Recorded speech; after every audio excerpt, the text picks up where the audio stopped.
Hello and welcome to Unveiled. Actually, whoops, all crunchberries. It's not unveiled tonight.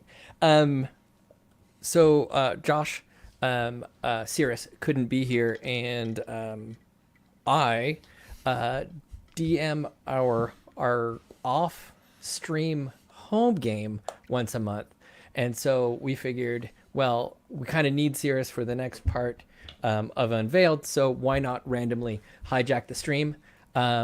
Since I can't do our home game this month, and do our home game. So welcome. There's a couple, well, just one face that you normally wouldn't see here, and that's Sphinx Akasha, who is our special guest. He actually plays in our home game, and we love him, and so he agreed to play because, you know, it's a home game. It's a home game, so we're doing a home game. So I got an intro for everybody. And it's not just because we're streaming this randomly for the first time, but also because we haven't played this in like a while. So we got some stuff to get to. Um, so before we get into it, we just lost somebody. I was going to have I everybody don't think introduce themselves. I don't think Tony could hear you. I think he's Oh, resetting yeah. his stuff. Yeah, he's got Okay. audio issues. Right on. Well, I guess we'll just that was Tony, and we'll go through who we play later. But let's just introduce ourselves because we're on the internet. Let's start with Karasu. I'll Hey, go. I am Dakota Orishiro. I play Karasu and other characters too. Yeah, we got a bunch of characters that we play in this. But yeah, I'm Dakota Orishiro. Hi. Christopher yes. I'm Chris. It says right here. And I play Reggie, who's an Aarakocra archer with a little bit of magic abilities, but mostly an archer. Mr. Sphinx. I think you I muted. got you. Wait, Oh, it's a mute fight. It's a Mute mute fight. Mute Mute fight. fight. Mute fight. they chose to mute themselves. I can't unmute them. Well, I still can't hear.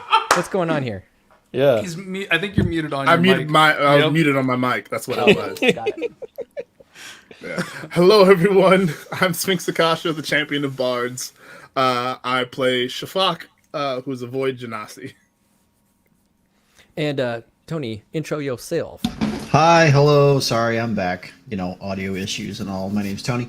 I am playing Poppy, and he is a halfling artificer.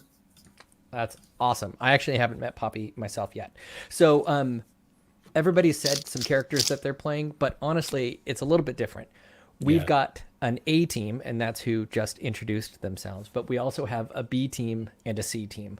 The reason why we have multiple teams is, again, this is our home game, and it's kind of based on who can make it that week that we end up doing it. So everybody's got like little episodic adventures that they're going on, and if one team is out and we don't finish in one setting, then we can always switch to another team before we get everybody back together. We're kind of breaking that tradition right now because we're doing that A team adventure, and we would really normally use Josh in this too, who can't be with us because he's at the Adventure Zone. Nice. And he plays a hilarious kobold paladin named Scratch, but Scratch isn't going to be in this one, but we'll make it up for him later. So I'm going to throw it into my intro. You guys ready? We'll set the stage and we'll go through everything that we've done. This dude's So got intros. yeah, we do. So the reason I'm doing an intro, again, isn't just because we're streaming it, but also because I made a new format. And all of our adventures in this world going forward are going to kind of follow this. So the intro is just so I can introduce you guys to the story structure, because it's a tad bit different. So hopefully you'll like how this rolls and how it feels. So basically it's still going to be a 3-act structure with an intro and outro. And I've done a lot to trim down the episodes because they were running way too long. And we can really have fun and get somewhere every time. Of course, if we don't finish an episode, we do have our teams. So if we don't finish one consecutively, we can play the next one, and so on and so on and so on. So normally at this point we would choose a team. and choose an adventure if we haven't done it already. So all of the titles of the adventures you guys have seen on our Discord and that kind of stuff. And just a reminder of our special rules, because there are some special rules in this. Nat ones. Excuse me, I'm going to burp. Nat ones still fail. But in failing, there's always an extra insight or knowledge gained that would otherwise go unnoticed. And it's not generally going to be pertinent to the situation, though it might be. But it is pertinent to the world.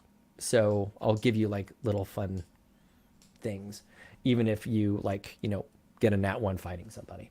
I like to reward failure immediately. We also need to remember, I'm going to be trying to keep track of spell levels that are communally cast and cumulatively cast during the adventures, as well as nat 20s, because there is a counter that I've placed because of the law of power, and we'll go into that in a little bit, because power seeks power and it's best not to be noticed. But as you do more and more heroic and powerful things, you'll start getting noticed, and there is a limit to what you can get away with before even my story will break and something will come for you. And that's like across the board for all the teams. I am unfortunately unable to cast things at not the maximum level available. I know to that's me. one of the cool things about warlocks is, whoops. Okay, and then of course crits. I really like how Shiro does crits. So we're gonna use his thing. So you can, and correct me if I'm wrong about this. You can do max damage roll plus another roll for your crit, or you can forgo the max damage and try to affect something in the situation. Yeah. So like if you were like, we're fighting a toad with one big old fucking eye, and you're like, I rolled a 20, but I don't want the max damage, I'm gonna shoot for its eye, right? You still roll the normal damage, and then you might do something on top of that, right? Yeah.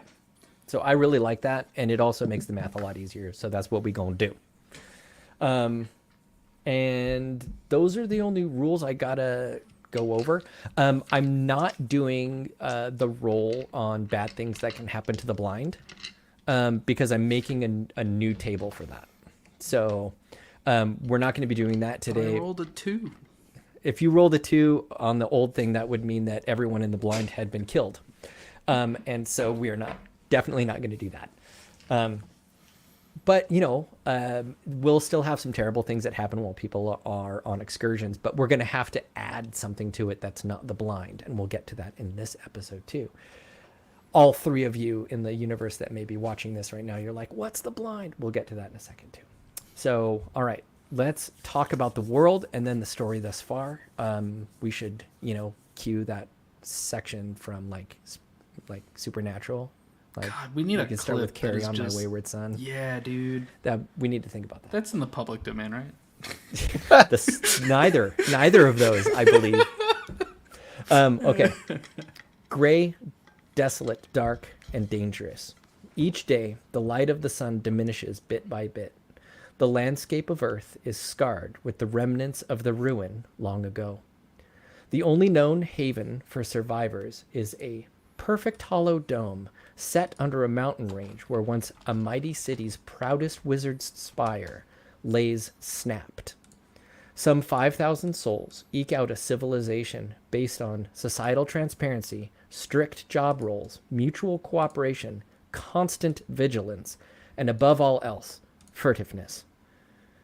If the blind, the city, is compromised, all that remain are gone. Our protagonists hail from the blind, but unlike the scavenger teams they sought to join, they have a new job role, one that will hopefully move this age from the darkening sky to one of hope. Now everyone beatbox.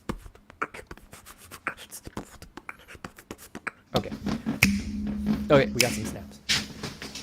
All right, so here's the story thus far. Team A. Just wait till you see how I squished this one. You guys ready? Team A. Our first team started off their scavenger training mission to an oft-visited temple, already picked dry of usable objects, only to free the god War and be beset upon by a horde of corrupted, a vile affliction that seems to take over sentient and non-sentient organic hosts, and one of the chief worries of the blind.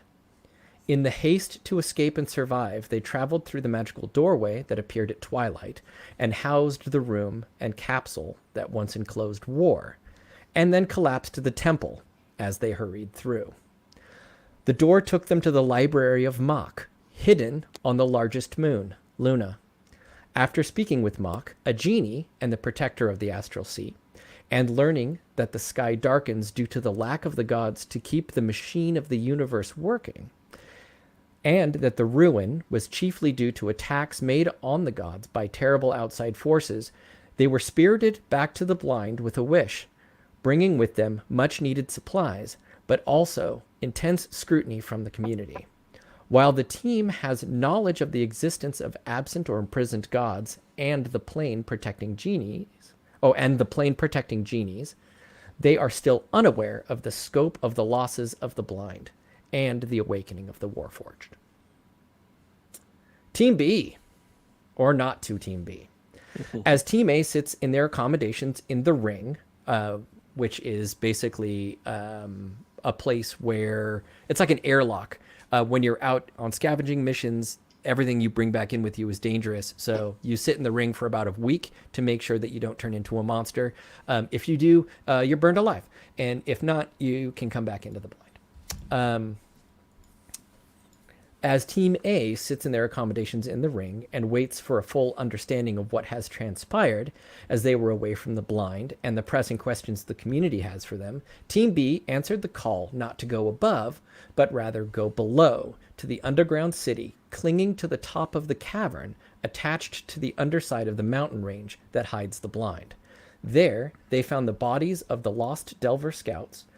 Where the scouts had attempted their last stand, Team B found a room of 9 large gates and the body of Heriad, an aged Goliath and member of the Council of Scavengers who had gone missing. The body was the host for the god City, who had been steering life in the blind since its inception, hiding in the dead as to keep the law of power at bay. City led some unseen horror away while the team opened the gates and realized their worth. Portals to places across the world. Armed with this knowledge and other powerful items aiding travel, the 7 League Boots, they headed back to the blind as Team A is about to be escorted from the ring into public questioning. And Team C, or as I like to call them, Team C Power, which is a reference that maybe only Chris will get. Team C has not yet been explored. The members have all come back from scavenger missions, all with positive gains, but perhaps heavy tolls. I don't know. This is actually for the group. We'll get to meet them when the community meets in the forum in the blind. But first, we now move on to the next section after the little recaps, and that is character, housekeeping, and downtime. So normally, right now, we'd have a bit of housekeeping and downtime. You'd be like, I do this, I do that. Like what has everyone been doing for the last week, blah, blah, blah, blah. And today, we're going to do something that we probably won't do ever again, although we may. We're going to decide the history of the C team, or rather, you guys are right now. Yeah. So I have some pointed questions to get us on our way. So here we go. Let's talk about who makes up the team. So we don't know about Josh. He has his B team member, which is the Soulmender Monk, but he hasn't really decided what's going to be his character for the C team, so we don't really need to worry about that. Shira's a Warforged. Tony is a human rogue, but I'm sorry, Sphinx is a human rogue, but no, it's Kalishtar, right? Correct. Okay, great. And then Tony, you're Half-elf druid. half-elf druid. Yep. Cool. Okay. All right. So here we go. Have they gone on missions together? What about me? Oh, Chris, what are you? What about you? I was also a druid. Oh, cool. It's Team Druid. I thought B was your No, druid. no, I'm this is sorry. No, I'm a Alright. cleric in B. That's fine. What circle are you? Just I'm Circle sorry. of spores. Totally That's my different. mushroom. Maureen. man. Perfect. I'm totally different. Totally different. And it's a human, right? A human, yeah. Okay, so you know what we're gonna do? Josh's C team member, I'm gonna choose for him is not the monk. It's gonna be the one that we don't know yet because I think it's absolutely hilarious to have a team that has 2 monks and a team that has 2 druids. So it's team monk and team druid. It's I gonna be hope he chaos. I hope he makes another druid. I hope we have 3 fucking much chaos. druids. I That That'd would be mean hilarious. we have 4 druids because Hell you have a yeah. druid in the other team. Yeah, I love fuck that there are yeah. so many druids in a world In a that's dead, dead. world, yeah. It's pretty fantastic. I would like to That's point why I out, chose Circle of Spores. my fucking druid is the only one that actually knows what animals look like. Thank you very much. You do not, but you do your best. You do your best. You Okay, know what animals look. so here's the first They got question a lot for of everyone. bones. What? Yeah, here's the first question for everybody. Is the C team a team that is formed in the blind with experience? Or is it formed in a different way? Like, have they gone on missions together, or were they different teams and you guys are what's left of those teams? I imagine that's the second option. Yeah. I feel like I'm I an like the outcast. second option a lot. Yeah. I like to think this Warforged has gone out with multiple teams, and he's the only one that ever fucking comes back, which makes too much sense with his build. Well, that's another thing It's too. built. Like if you think about the Warforged, there are I think a total of 15 Warforged. Hell yeah. There Yeah, like I think that's right. there are I'll put it this way. There are as many Warforged as there are domains. So you are quite the commodity if you decide to leave the blind. That's like, are you sure you want to go? So the fact that you keep coming back is a blessing, even if the fact that no one comes back with you is a curse. It's more amazing he makes his way out of a fucking gate. Okay, so they're made up of the remnants of other teams. Did they just form as a team together, or have they been on a mission together? Yeah. I think it would probably be more funny if they just kind of got slapped together and whatever they do next is their first mission. Yeah, I kinda really- like that too. I really like the I like idea- them not having been tested yet as a team. I like the idea that all of these are just people that just keep surviving, and they're like, "Fuck it, we're putting them all together." these are all survivors. I like that a lot. Yeah. I really like that a lot because that's going to play into some stuff that's going to happen tonight. So I think that's pretty great. All right, so we know that they have not been tested, at least as a team. I'm going to write that Correct. down. And we know that they are parts of different teams. That's really sad. But par for the course. Yeah, I think it's normal for the blind, right? Okay, so this one is it's very normal. This one I guess is going to be for each of you instead of a team question. This will be specific for each of you. What is the worst thing that has happened to your character as a scavenger? Let's start with the Kalishtar Rogue.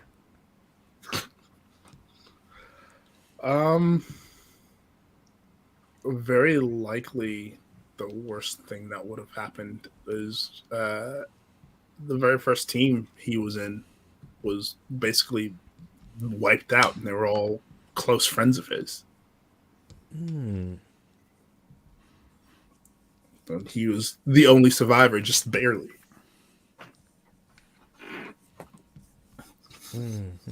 Which is, I think we discussed at some point that like he's not a normal Kalishtar, and like he gets his. So Kalishtar can't act normally in this particular setting. Sure. Like the Kuori, am I saying that right? Yeah, the quarry. The Kuori, they don't exist in this world. So you are paired, and this is going to be pretty interesting because once you start when we do a lore dump today, you're paired with a spirit that dwells within the ethereal plane. Right. Oh. right? So I can't remember how that happened. I'm sure we'll figure that out. well, let's decide right now. Are the Okay. Kalishtar born with a link to a second spirit, or does something happen to another race or another, character, or another race? Like, is it just humans, or could be anything, where there's a traumatic moment and you are no longer that race, you are now Kalishtar, regardless of how you look. Like, how would you Yes, prefer it? I like the idea of something happening that like bonds these two souls together, to where they are no longer just whatever as they are. They are now officially calloused. Okay, how about this? That traumatic thing where everybody was wiped out on your team and you became a Kalishtar in that moment, who on your team is in your head now? Holy shit! Okay, Good question. I wasn't expecting that. Uh, let's see. We'll say probably his best friend, who was a oh man. See, on the spot character creation here. You can think about that for a little bit. We can go to somebody else while you come up with that. Yeah, let me think about that for a second. Cool. Let's cross over to Chris. And remember, the worst thing that can happen to you doesn't happen to like you could be out on a mission and something could happen at the blind, or it could be a ton of stuff. So what's the worst thing that happened to you? He went out on a mission and somebody ate all his mushrooms while he was gone. That's true. That's fucked up. Can that be real? Sure. That's How it. dare those bastards? Like some giant lizard got in the blind and just tore through the mushrooms he'd been cultivating. For like, it gotta be like for half of his life. Yeah. He's like, no, I leave for one day. One day. I love it. 100%. Because it doesn't all have to be like everybody died. That's actually No. really good, because like what that tells me is a bunch of resource just got lost in the blind. That's really big, right? And Yeah, like, mushrooms are nutritious and delicious. yes. Okay, let's go to Warforged man. Mr. Shiro, Wall. All right, we're going back to people dying. Okay. Yeah, I think it's like a constant, right? He keeps going, or they keep going out, and people keep dying. This whole flesh thing that people have going on is not impervious, right? They're very fragile, and it really sucks. Some of them are pretty cool, and the flesh is not doing it. Y'all should replace that shit. And then okay, so that maybe maybe this is one of the things where when you get back after like maybe your third team dies, you're trying to get another group and no one will take you on Yeah, because and, you're bad luck. I like to think that he's offering them metal, right? He's giving them like slabs of fucking metal that he's cooking up over here. Yeah, not a fan. Oh, Tony walked away. Well, I'll be right back. He didn't want your question. He's going into the. No, It looked like you were I going was- into the fireplace. Were you gonna play the piano back there? I was. I totally was. I was going to look for my wild shapes deck. I have a deck of wild shapes, but I was going to grab it so that I could screw around with it with you later. That's ideas. I like it. Anyways, hi. What is the worst thing that has happened to your character? The worst thing that has happened to this character is while he was away scavenging with a team, his mentor died in a tragic accident of some sort of like rock or debris or something fell and crushed him in the blind. What's your What did he do before he was a scavenger? This is the guy that nobody wants to talk to, right? Right. Correct. So I would like to think that his, I'll say master, but not master. So the quote unquote arch druid, or however you want to work that brought Lacarian up and taught him everything, was a hermit himself. Kind of kept to himself, didn't really talk to a lot of people, was, for lack of a better term, had a really strong resting bitch face. Yep. And so people just didn't approach him very often. And he didn't really do anything to directly affect the blind or like do things to help out. Mm-hmm. And so people just kind of forgot about him and cast him off to the side. So he grew up in that, and so guilty by association. Is this the potion maker, or was that the other guy? No, that potion maker is Poppy. That's Oh, A okay. team. Okay, cool. Because okay. Sorry, yeah, this is a totally different character that I No. literally That's just made good. up. That's good. So And his what I'm name going to is say is Lucarian. your that just happened.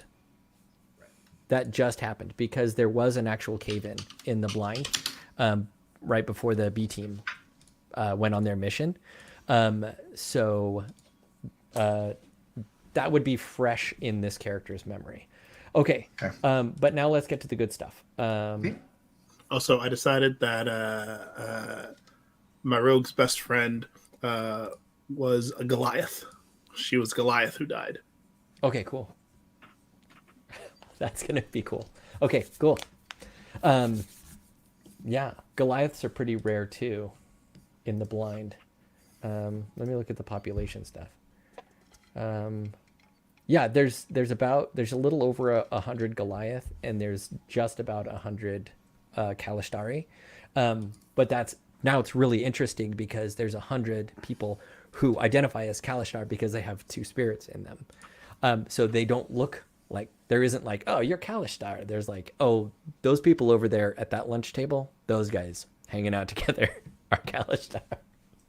The Okay. ones that are saying nothing because they're all speaking to each other. psionically. Yeah. Okay, so we did all the worst thing that happened to them prior to formation. Okay. All right. So this is a one word answer because now you guys are all separate, right? This is a one word answer for each of you based on the fact that you were the surviving members of your other teams. What individually, because there's no team encounter, what individually, formatively, did you encounter when you were out? And you have 3 choices. Are you ready? Like everybody else, Team A and Team B so far, was it a god or something god related? Was it a dragon or something dragon related?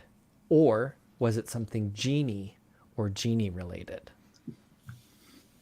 Okay, so let's go backwards this time. We'll start with who went first last time? I think I went first last time. Okay, so we'll start with I don't know. Let's start with Chris. Chris is pointing fingers. Chris, you go first. Dragon. Dragon. What did you find, or what happened that was dragon related? I'm not sure exactly, but let's say that some dragony type thing bit him and threw him into a wall, and when he woke up, everyone else was gone. Oh, okay, cool. That's very cool. Where were you when that happened? When your team was massacred by whatever this was? I don't know what's around that they could have gone to. So there's a lot. The mountain ranges that you guys live under are vast. Okay. Hey, can you, let's see, how did you do that thing where you moved us around? Can you put us all on the side of the screen again? What? Yeah. Yeah. Schlop me over. I think we need a video to do that. Yeah. Oh, we do? Poopers. What if I do this? No, that makes me big. Fix me. There we go. Okay, so whoa, maybe I could show the map. Can I show the background as a What if you present? yeah, can I have to present present that background? Upload it? Actually, maybe. Hold up. Let's see. I'm trying to find where that is. This is under brand. Present Oh, as slide, and then from your add slide from your computer, I think. Okay. Well, Sounds I have right. to download it. I have it. Hold on 1 second. I've never done math. Oh no, Buzzy. You be The crap- crackling. Yeah. Oh, I got rid of all my fucking downloads when I was cleaning shit up. Good job. Shit. Am I still crackly or am I Nope. good now? You're good. No, you're fine. Thank you. Just let me know when we do that, and I'll just do whatever it's doing. I have it. Hold on 1 second, because I have all of this stuff. Yeah, I got rid of it. Damn. I got it. Hold on.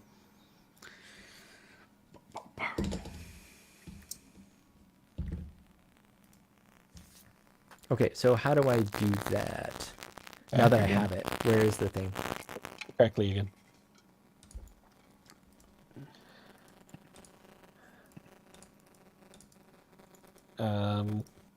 Well, for me, it's at the bottom of the screen that says present. And if you Oh, click on I that, see it it. says slides. And then in that, it says your computer. I find it. Am I still Yeah. crackly? No. No. Okay. Let me know when it happens again, because it probably will. I think StreamYard hates you. It does.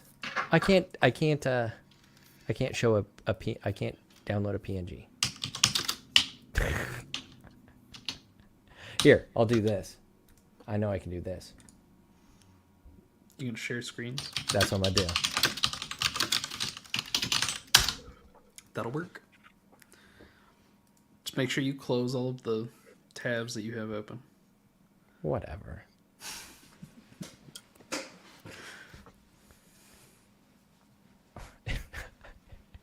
It's trying to make it so that I can share the screen. Okay, never mind. This is taking too long. So the blind. So when you're looking at the whoa, I got you. not my plan. I There we go. fixed it. You fixed what?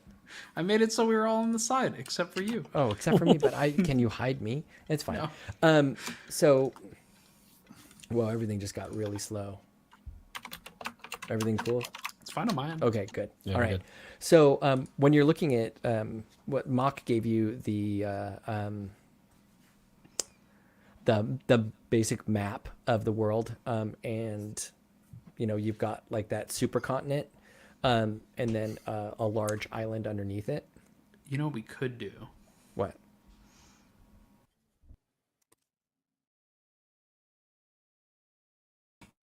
So. Oh, and that's fine. You could do that. I don't And think we can hear each other. Oh, okay, fine. No. All right. So so the blind is kind of north, but the mountain ranges. Oh, everything froze now. Can you guys okay. still hear me? Okay. All right. Yeah. Good. Yeah. But the mountain ranges that you're on are on one of those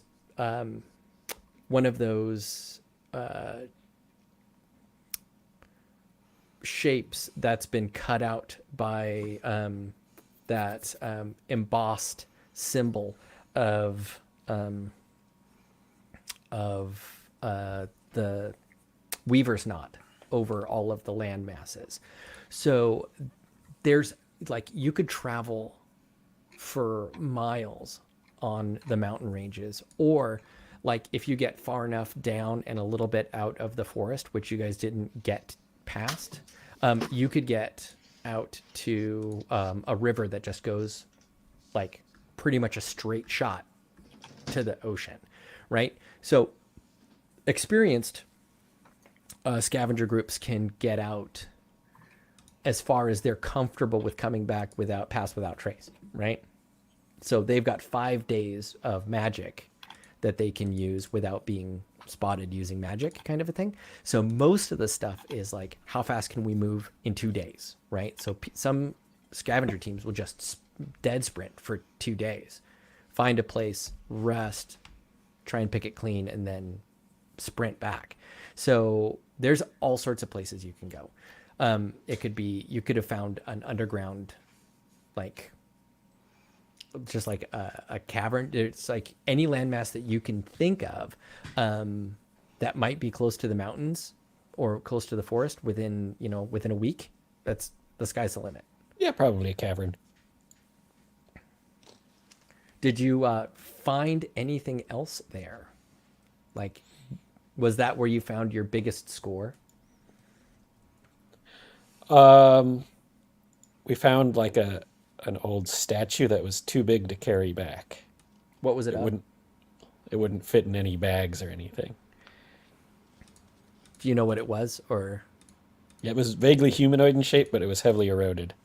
okay, awesome. Running with a dragon. I love it. Let's go to Tony. Same question: God, dragon, or genie? Definitely a dragon. And what happened? We were scouting a temple that supposedly no one had been to before. We were fairly far out, farther than most teams of my skill level would venture to go. Mm-hmm. And there was a room in the temple that we couldn't get into. And so, me being a druid, I was like, oh, hey, I could slip through this crack. I'll just turn myself into whatever your world's version of a spider is. No, you got spiders all over. Oh the yeah, place. we got Okay, spiders. cool. Some of them are Well, real bad. I transformed myself into a little bitty spider, and I crawled underneath the little crack in the door. And I'm looking around, and I heard some noise. And by the time I came back underneath the door, all I could see through the arched doorway outside of the temple, very big arched doorway, was the back of this like solid black winged creature that looked like a dragon flying away. And the head of one of my party members fell out of his mouth and hit the ground. And it was a And black that's- dragon. And it was a black dragon. Okay, that's important. That's important. So All right, we've got a black dragon sighting. Did you get anything from that heist that you were able to bring back? up until that point, we were just finding some like basic relics. Probably some iconography of. We can talk about and pick a god. The gods in this world are literally their domains. Okay. So I would say this one was probably a lot of like clay pots and things of the earth. So Okay. like very earthen based rock, that kind of stuff. Lots of stones and like minerals and those kinds of things.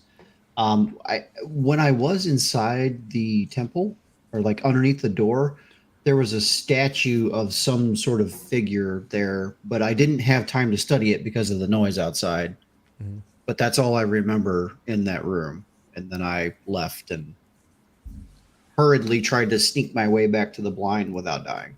You have to stick a pin in that because if that's Earth domain, Yeah. So then I'm not taking awesome notes. Chris, are you on this? No, I'm actually not taking notes today. Great. Well, this is getting recorded, so I can go through it later. Yeah. Worked out. yeah. So I'm not going to worry too much about it because I can actually go through it. Normally, we don't record these, and either Chris or I like are that we're making recording notes. it. Yeah. That So- would be a big that would be a big thing. That's Cool. maybe a god, maybe a dragon at the same time. Okay, Sphinx. God, dragon, genie. Genie. Genie. All right. Give me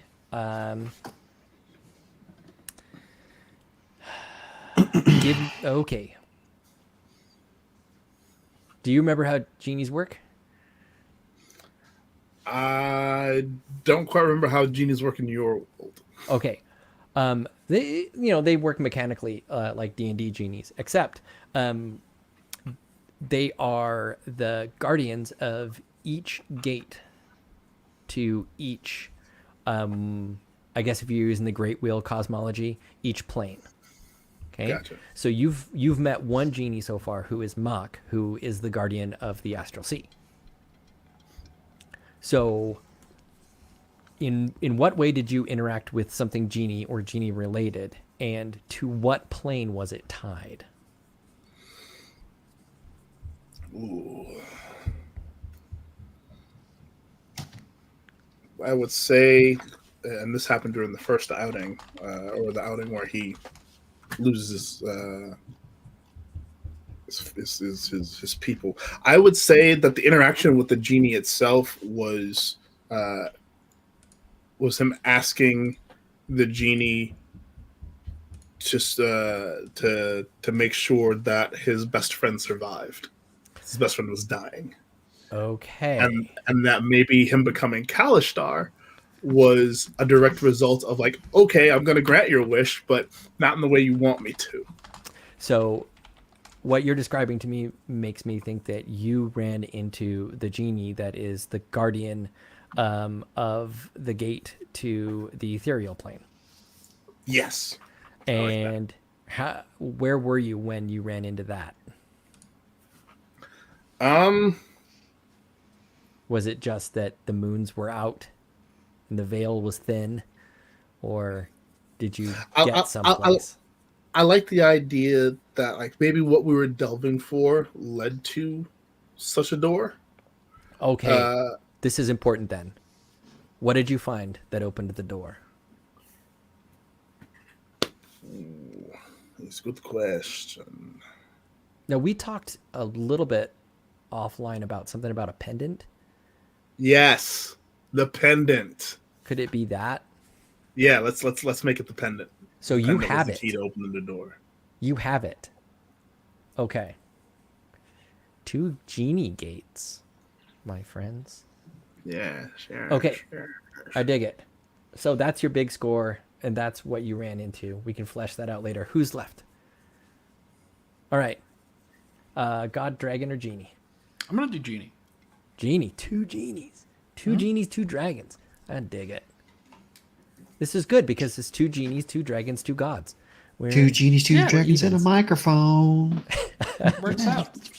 Okay, great. Sorry. Anyways. So same kind of questions as for Sphinx.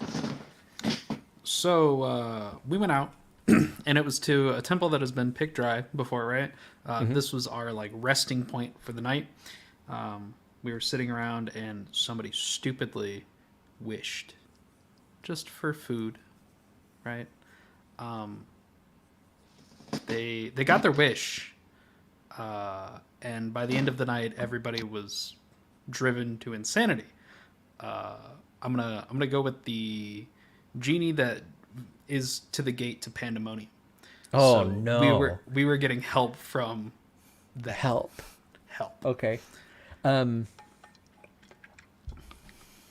This is one of the things that everybody, of course, died. Yeah, they always do. Okay, so this is one of the things that I'm going to want, like, we don't have to do this right now, but when we're doing world building stuff, we need to map out where these temples are in relation to the blind. Southeast. Well, that temple might be gone. Do you remember what happened to the southeast? Yeah. There's Might be gone. there's a big old crack in the ground. Ooh, how did that happen? Somebody used their holy symbol, and War said, "Let me help you with that," and destroyed a bunch of monsters that were chasing you. By the way, those monsters now have a stat block. Spoiler alert.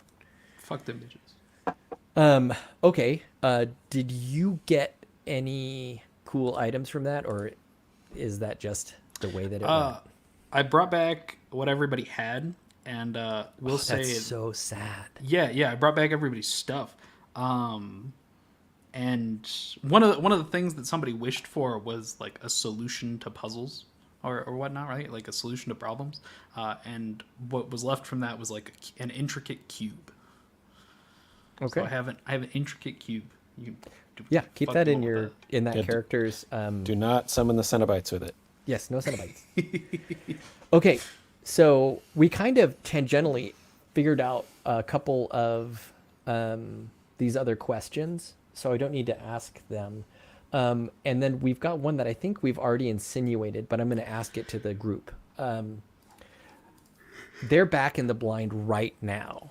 So the question was how or why are they in the blind right now? And correct me if I'm wrong, but it sounds like they're all in the blind right now because they are stuck. Their teams are either dead or they are unchoosable.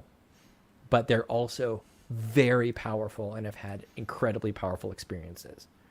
Is that about That it? sounds right. Okay. You have unlocked my housekeeping and downtime puzzle. So now we get in to the story proper. Are you guys ready? Now that we kind of know these guys, we'll see them in a little bit. But that was super fun. Ooh, this is fun. Okay. Going forward, every episode, every adventure is going to start with a flashback. I'm going to tell you right now, the flashbacks have no context. Okay? These are not your flashbacks. This is not character knowledge. None of you know what I'm about to tell you. Okay?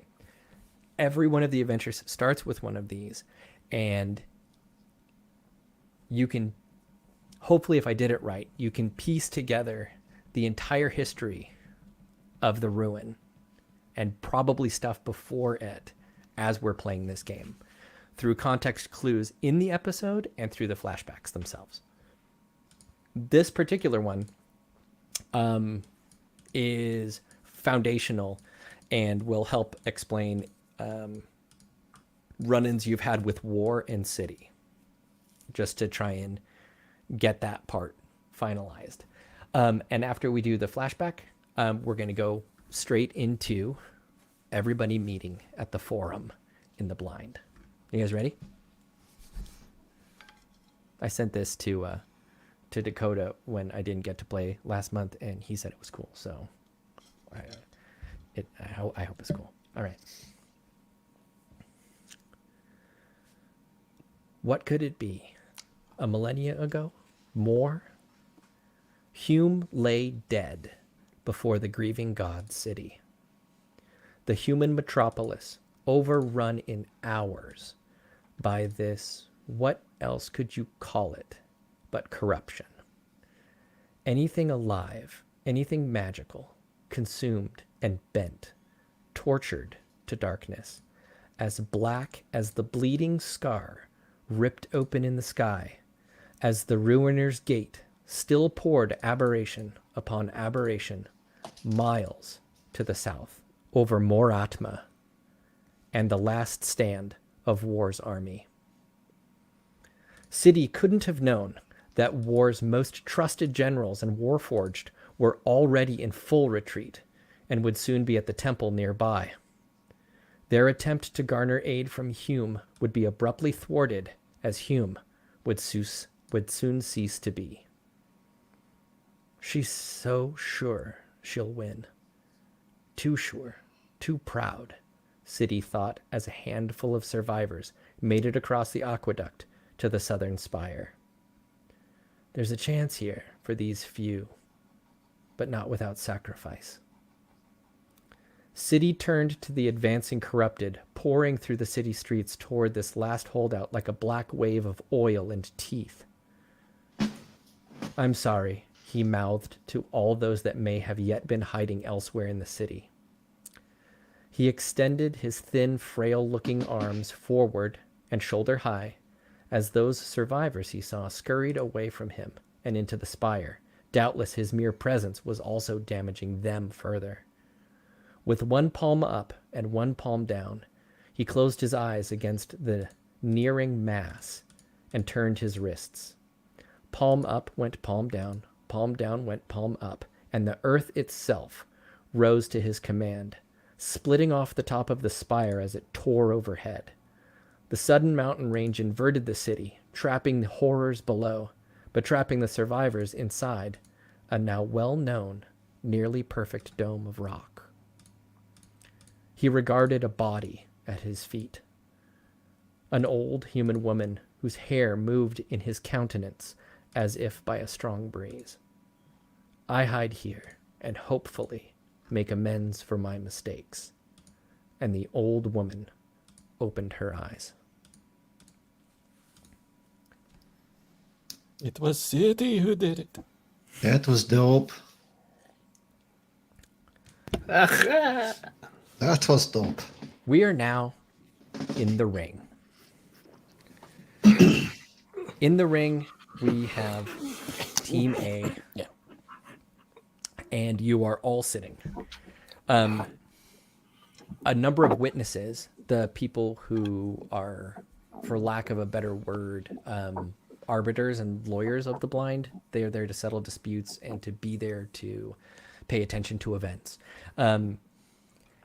Have come and gone. They've told you that there has been a number of accidents while you've been gone, and people have died in the blind. There's been chatter by the people that keep guard over the ring. What are they? They are part of the stewards, right? No, they're not. I can't remember the group. They might be. The Watchers. The Watchers. Yeah, Council of Watchers. Yeah. The Watchers are actually part of the healing cast, as it were, because they need to make sure that everybody is tended to. But they also will burn people alive if need be. You've heard them talking about some other huge event that doesn't make much sense, because you're hearing Scavengers did something, but Delvers did something, and you're not quite sure what that is. I can't remember the name of the person. I probably have it written down really quick.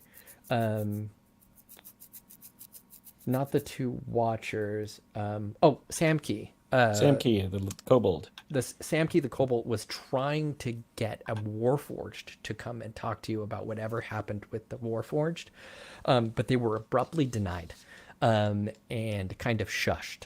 And so you've been hearing snips and clips of information, but mostly you have been sitting in your very, very comfortable cell, being very well fed, because of course you're ostensibly returning heroes that are just untrusted. And you're almost, you've almost completed your week. So this is the day you'd be released. Strangely enough, and this has never happened in the history of the blind, but Scratch was removed from your cell and moved to another one. It has something to do with his order, because he's the Order of Rust. He's being questioned separately by members of that order, mostly because of the sheer amount of magical items you guys brought with you. Right? It's unprecedented how much. And so on this last day before you guys basically get released, you have a different person sharing your cell, and that is Dragon's character. So because Dragons has never met you guys, at least the A team, let's start with Chris, and we'll just do a quick character description. Description of the character? Mm-hmm. All right. My character is an Aarakocra. He has his head is the head of a greater kestrel, if anyone wants to Google what that looks like. I'm going to do it right now. They look dope. He has studded leather armor and a big long bow. I just Googled Greater Kestrel, and the first picture that came up, it's looking right at you with big wide eyes, and I'm like, yeah, that is Reggie. Right? Yeah. Yeah, Checks out. it's about right. Okay, Sphinx. Shafak is a void genasi. He is got the deep, almost like purplish black skin, with motes of starlight kind of almost embedded in his skin. His eyes are all silver, like there's no iris, no pupil. It's just all always glowing, with this almost kind of nebula-like mist kind of wafting from his eyes, as well as his mouth. It was just this light whenever he opens his mouth to speak or whatever. His hair is this almost like white, platinum silverish, shaved at the sides, and into these dreads that just kind of also like waft in the air as if being blown by a wind or carried off with a nebula. They also kind of like glow and shimmer. Yeah, that's he's about 6 feet tall or something like that. I think He's hot. He's hot. Well, He's yeah. hot. He's It's hot. true. Smoking. Just Yeah. just smoking. smoking all the time smoking. Kurasu. Karasu is a kenku. Very standard kenku. He's got like the black beak that inches forward underneath the hood. He's got the like raven feathers going back and like the dark beady eyes. These like purplish claws that elongate down into these like black talons. Holding a staff with a little rock in it and wearing these darker dirt colored robes. Leaning towards his right side, completely favoring that, trying to keep as much weight and presence off of his left side as possible. Dragons, give me a history check. Okay. History. That's gonna be in true dragons fashion. Fucking two. An 11. An 11. Well, I set the DC at 10 because there's only 5,000 people that live in the blind. Probably heard of him. You, especially the fact that Karasu is next to the one void genasi in the entire place. You know that, the ins and outs of it, but you know that at one point, the corrupted actually breached the southern gate, I want to say, because there's the 4 main gates, and I think it was the southern gate. Yeah, because that's the way you guys left to get to the temple, and you had a flashback at that moment. And Karasu was the only survivor of that before, like the guards, killed all the corrupted. And Shafak was the person that made it so he didn't die. So with a 10 or with an 11, that's what you get. Okay. So they have a little bit of fame with them. Cool. And who is this person that is now in their cell with them? So Their comfortable room. Their comfortable room that isn't a killed box. Right. Their comfortable non-killed box room. right. You guys see about a 3.5 or 4 foot tall, roughly halfling, old male, scruffy white hair, kind of longer, not super long, but longer than like a short haired person would be. Very scruffy little white chin beard kind of thing going on. Don't really usually see too many halflings with beards, but this particular old one does. Very tanned skin, very weathered looking, and probably in the later years of life. So, pretty fragile looking. Not the most like square shouldered old man, and he has a very particular old man voice. And he's just sitting in the corner, like fiddling with some kind of glass vial, just watching you. Okay. So Intently. this guy's more of a hermit, right? Yeah, very Okay. much hermit. So far as I know, the only person that would be near to where you would be is actually the person who's not in this cell, because you would probably be living on the bottom level of the blind, where there is a very, very large freshwater lake that's been purified from a waterfall, which is poisonous water, but it flows down the broken spire through charcoal and sand and stuff that people put in there to purify the water, and then it falls down these terraces into a lake above and then to a lake below. The lake below is where like a lot of the like the merfolk type critters dwell. Your turtles and your like sea elves and whatnot. But then also that's where the muck is, and also where they like breed the roaches, and like there's a little bit less scrutiny on stuff going on there. So that's probably where you're at. Would you have occasion to know any of these people? Like, what do you do in the blind? It's So- very, very rare to have someone do absolutely nothing to pitch in. So the way I had envisioned this particular character would be he's very not off-putting, but strange and just very weird old man. Not a lot of people approach him for a lot of things because they get roped into conversations that they don't necessarily want to have or have time for. And he usually spouts off a lot of just nonsensical stuff that no one truly believes in. Like one time there were some kids foraging things, and they found a bunch of like plant life that turned their hair colors and weird stuff like that. And he was telling someone the story one time and they just completely blew him off and, went about their way. So that's kind of like the feeling of this character is a very strange old man. Okay. How did this guy, who nobody really wants to talk to, fall into arguably the most dangerous job in the blind, going out and finding resources? So it was mostly, by accident. I would say somebody prominent within the ring guard or whatever those people are called happened to be off duty, and they were just on a walkabout doing a thing. And Poppy was just kind of sitting in his little space, kind of mixing some things together and, just building some new concoctions and, doing his little artificer thing.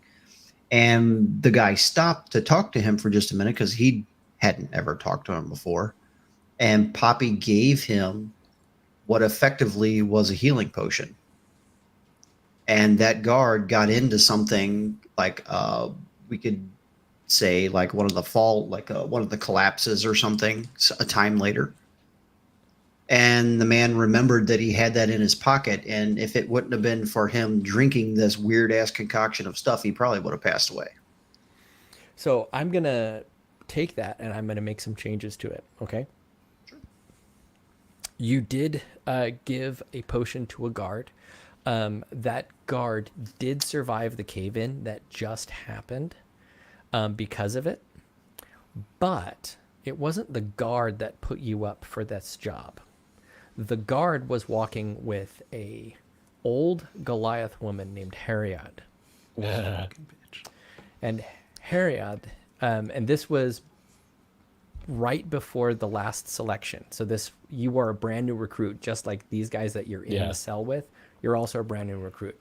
And Heriad, basically, once you did that, just kind of picked you up and brought you to the selection. The selection, it wasn't really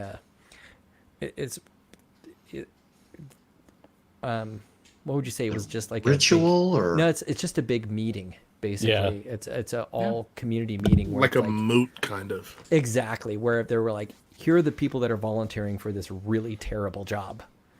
And then everyone cheers you on and then you get trained. So you didn't actually join. You were just grabbed by this Goliath woman. Yes. It was conscripted essentially. And yeah, she was very like mumbly and blabbering. And so you both got on famously. And when someone was like, when anyone was like, is this person really signing up for this? Harriet just looked at them and they were like, oh, okay. Oh, right. So it was your first mission where you turned into the spider and you, wrong character. Oh, sorry. Wrong character. So it was your first mission that you were just on, where you came back and I don't know if your team did. But I would say hey, I don't want to know right now because okay. these guys are about to meet you. It's true. So you three, plus Tig. Tig's there too. But Tig's thinking about something really hard. So Tig is a large portal. And they are reading a bunch of, well, what languages do you speak, Pippi? Poppy? Poppy? I speak Halfling, Common, and Dwarvish. Okay, so you don't know what they're reading. And I will say this as well. You speak and read Common. You read Halfling and you read Dwarvish. Every other language except Common is a dead language. So you Fair enough. might have an idea of what it sounds like, but people don't speak in it. It takes too long to keep those things alive. That's how long the blind has been here. That people can, it's like reading, people can piece together what ancient Egyptian sounds like. But are they right? You don't know. Okay. So you can attempt to speak it, but it's like speaking Sanskrit. Okay. All right. Maybe. And now, yes, you have this strange old man in your room. Everybody. I'm so glad to be back in the blind. I can't wait to take some time off, not deal with a whole bunch of bullshit now that we... Oh, and Cho and the other surviving person are in there with us too, right? That's Oh, right. that's right. We had two of them that lived, Cho was right? there. And let's see, two people There was died. the kid. Oh, there were The three kid- survivors. The kid survived. The kid survived. The cat died. The cat Yeah. died horribly. And somebody else died. Someone died in the temple, was swarmed Yeah. by corrupted, and then That was the the tabaxi was killed by one of those white claw giant. No, the things. the Oh, did I flip Shadowkai. that? The Shadowkai got corrupted and died, and the Yeah, Tabaxi, Shadowkai died The in the Tabaxi temple. got grabbed by a white arm, Yeah. by one of the white arms. And then one of them would have gotten fucked, but somebody made the proper call and used lesser restoration. Before they went to sleep. Yes. Yeah, I that was was- like, "Don't do it, don't do it," and then they did it. And I was like, That "No, was a good call. You Sphinx, bastards. no, you figured out my plot." Kenny, no. So yeah, Cho is just sleeping and eating. They're there if you want to interact with them. No, I was Cho just is a very remembering that. surly dwarf, and then the kind but surly, like like a mean grandpa, very positive in a shitty way. I think he's having a good time with us. I think we've grown on him. He's not happy, and the kid is a fire genasi, right? Yeah. That's right. That's right. A 15-year-old scout. Damn. Indeed. Isn't he the one we sent like running back up or down Prodigy. Yeah, it or was you. something? Yeah, but then he came back. Yeah. Somebody else. There was the fifth member of their team who was sent back at the beginning when you guys ran into that huge amount of that corruption ambush. Oh, They sent one yeah. back. Oh, yeah, saying, the forest. Oh no! It was the forest. Yeah, Yeah, the when the forest forest came alive attacked us. and had never happened before. So they sent someone back to say, "Hey, there's another creature out there, and it is part of the forest. The obsidian forest. We burned it. You did burn it. I didn't get to be there for that. My arm Sure hurt. did. Yeah, Sounds your arm hurt. You had to stay amazing. home. Okay, sorry. I keep interrupting you guys. All right. Well, I'll head over to the halfling, and I'll stick out my hand and handshake gesture and go, "Hello, good to meet you. I'm Reggie Sturick. These are my compatriots. We're all scavengers here. Who are you?" Oh, you're talking to me. My name's Poppy. Nice to meet you. Nice to meet you. Hello, Poppy. Hi. Hi. Hello there. It is nice to meet you. Yeah, likewise. Nice to meet you too.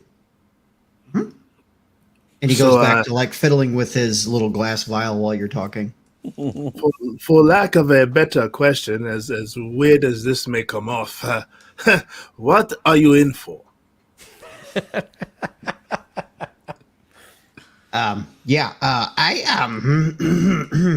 That's a great question. I don't know. Some lady just picked me up and brought me here, and yep, I'm here. You were picked up by a woman. Yeah, a And really big brought- one. She was really tall. Really tall. Did she kick It you could be a worse outside? fate. I'm sorry. What you? Wow, you are magnificent. And he gets up and goes over to the Warforged and just like starts looking at you. Oh, Like there's he'd never no- seen a character. Warforged Wrong- ever. There's Wrong no character. Warforged in here. There's no Warforged in here. Yeah, This is I'm the crow. I'm a burb. There's a. You're a there's what? I'm a burb. What's that? We got two Kenku. birds. Crow. The Warforged is Team C. We are in Team A. So don't do I'm that. very And I just sit there. tiny instead. So I look down at you and I'm like, oh, aren't you cute?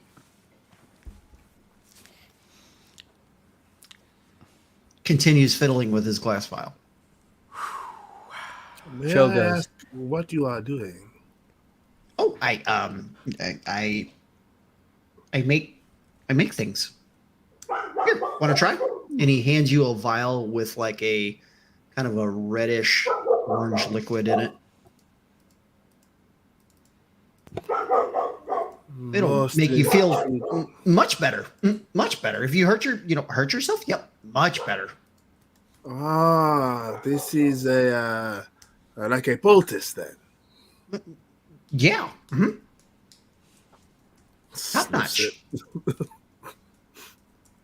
It smells of kind of like a rusty kind of smell mixed with like plant matter, for the lack of kind of a rusty plant matter smell. I don't know, kind of weird. It's very weird. It reminds me of those old metallic plant models I used to make as a boy. Make you feel much better. Much better. I will remember this for later. Thank you. You're welcome. So what are you in here for?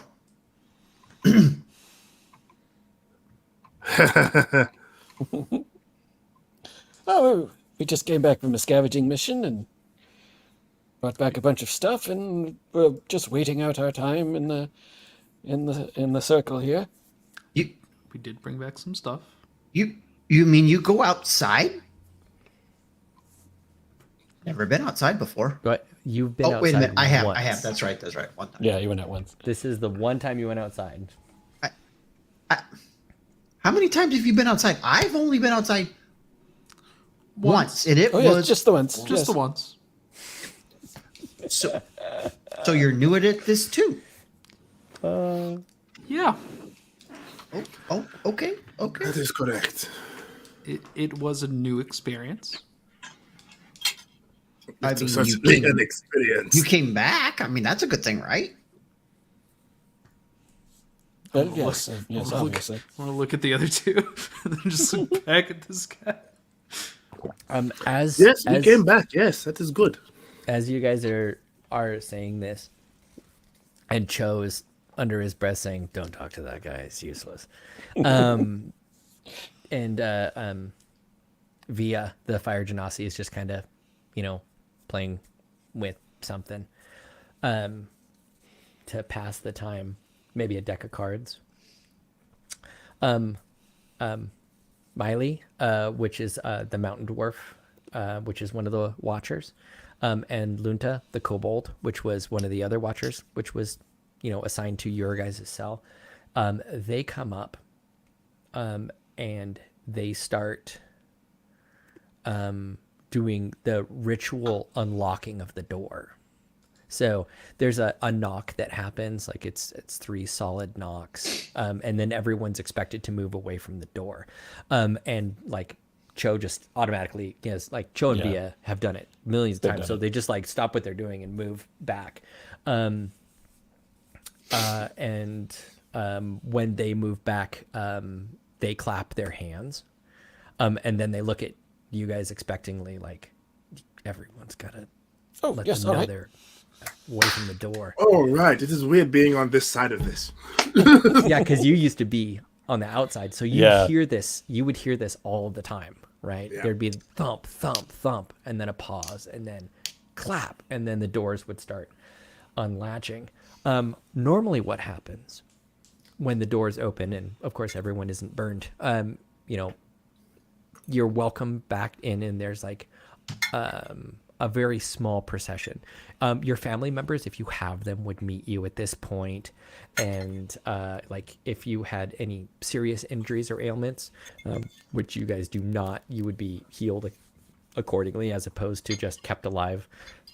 Excuse me, until people were sure you weren't like a menace or going to turn into a menace. When the door opens this time, there is absolutely no fanfare and nobody that you would expect to see if you expected to see anybody. Reggie, for instance, your family is not there. I have a big family. You have a large family and they would be expected to see you here. Instead, you are greeted by the two watchers, a dwarf and a kobold, but then a third kobold whom you recognize as Samki, the witness. And Samki, in her, very, respectful tone,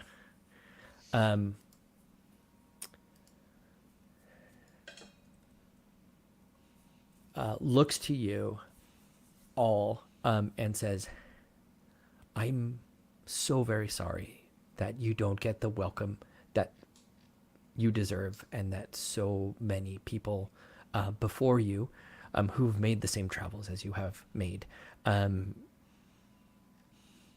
the same sacrifices that you have made, have been able to enjoy. But so many things have happened so quickly that there is a full council meeting with the whole community in the forum, and we are waiting for you.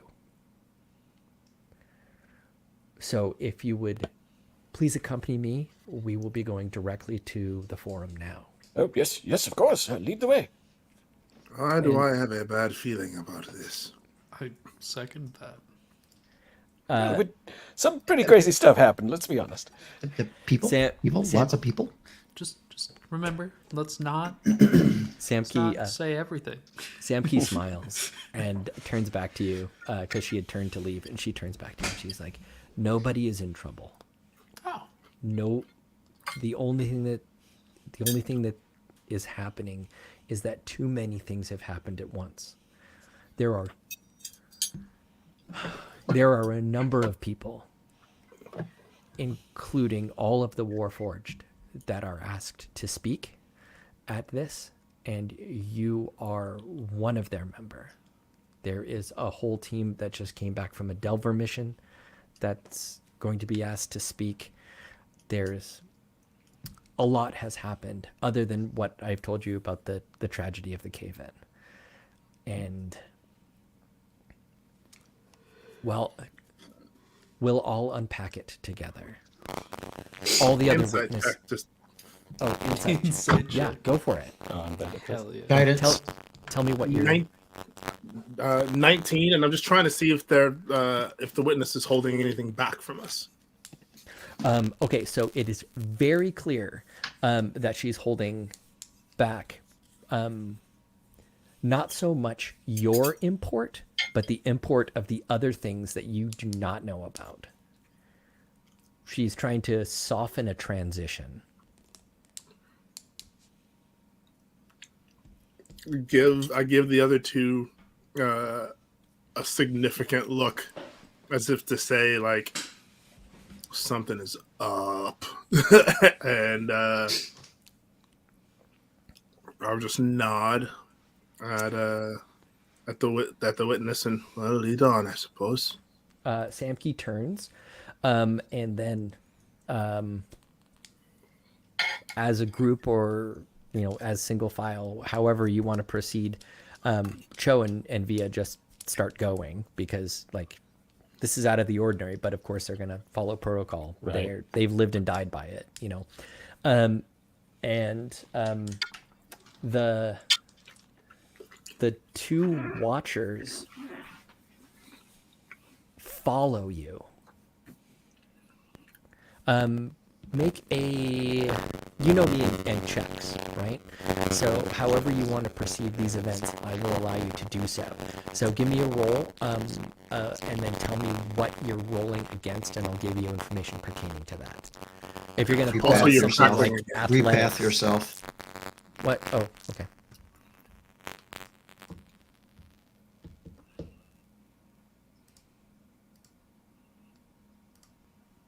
Is the crackle gone? Yes, it Yes. is gone. Okay. So just whatever skill you're choosing to perceive through right now, feel free to give me that roll. And then I'll give you information pertaining to that. If you are doing something like I want to use athletics, you're going to have to convince me. But you can use any other type of How about I rolled a 22 for investigation? a 22 for investigation. Okay. Is anybody else doing investigation? No. Okay. So Not with the 20, investigation. No. with the 22 investigation, Oh, you're all crackly again. You Kraken.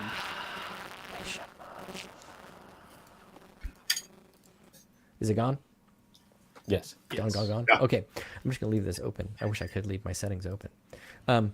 With the 22 investigation, when you leave, they close the door and you see the locking apparatus. And the locking apparatus shuts into place, and you glance to every other cell you can see, and all of them are locked. There's no open ones. All of them are closed. Normally, it would, like, if there wasn't anybody in them, they'd be empty. But you notice that's closed, and then you notice that because you're right next to the southern entrance, that's closed and locked. There's one guard there. Nobody's here.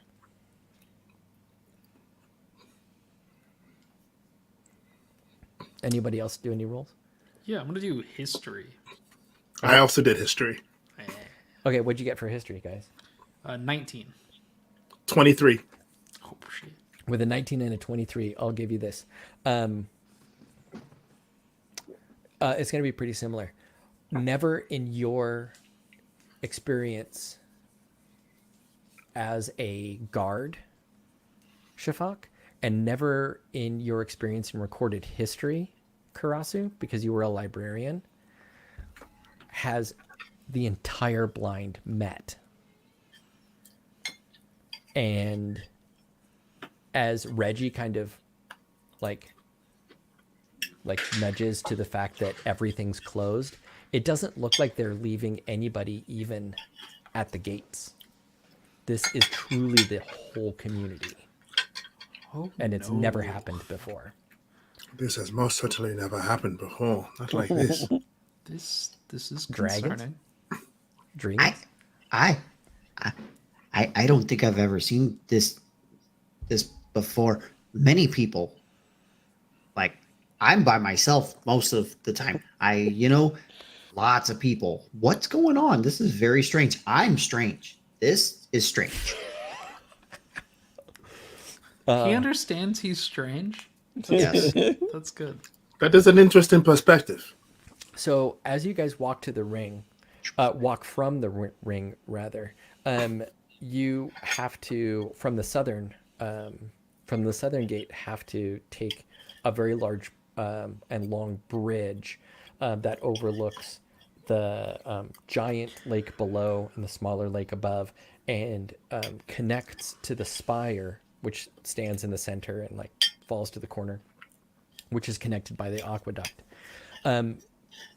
You can't see it until probably 2/3 of the way over this bridge that takes you, like almost across half of the city, to where the spire comes down, and then there's the base of the spire, the base of that citadel. And then the forum is in front of that. And the forum is a huge open air place. It's almost like a park. People use it to teach, people use it to recreate. It's huge. And all of the meetings take place there. This meeting, you are seeing people on tops of neighboring buildings and structures to get a vantage point. there's always meetings going on in the foyer. There's always meetings that are happening because the councils have to hear the people that they're representing and then report to other councils, and they do it all in the open, right? Because everyone fears the law of power. Nobody wants to have power solidified in one place. But that doesn't mean that people have to take their time to see every civic action that happens. This is 5,000 people in a foyer that could probably fit 3. And so just like every main thing, like when you guys join the Scavengers, all the councils are represented in their area. But there's a field of people, and then people further up and over, and anywhere they can get a vantage point, they will. And then as you get even closer, you realize there is a space that is open in front of the councils, and you see a group of people there. The group of people consists of the B team, members that will be the C team, and all of the Warforged. And they're segregated. You do see Scratch. Scratch is not in that area. Scratch looks like he's being kind of, I hesitate to say detained, but he's definitely flanked by 4 guards. Oh, Well, he did collapse a good chunk of the land. yeah, that's fair. Well, as we're coming up upon this, I want to get in close to Karasu and just kind of whisper to him, "I'm sorry I lost my temper in the library. I said I would have your back, so I will back your play."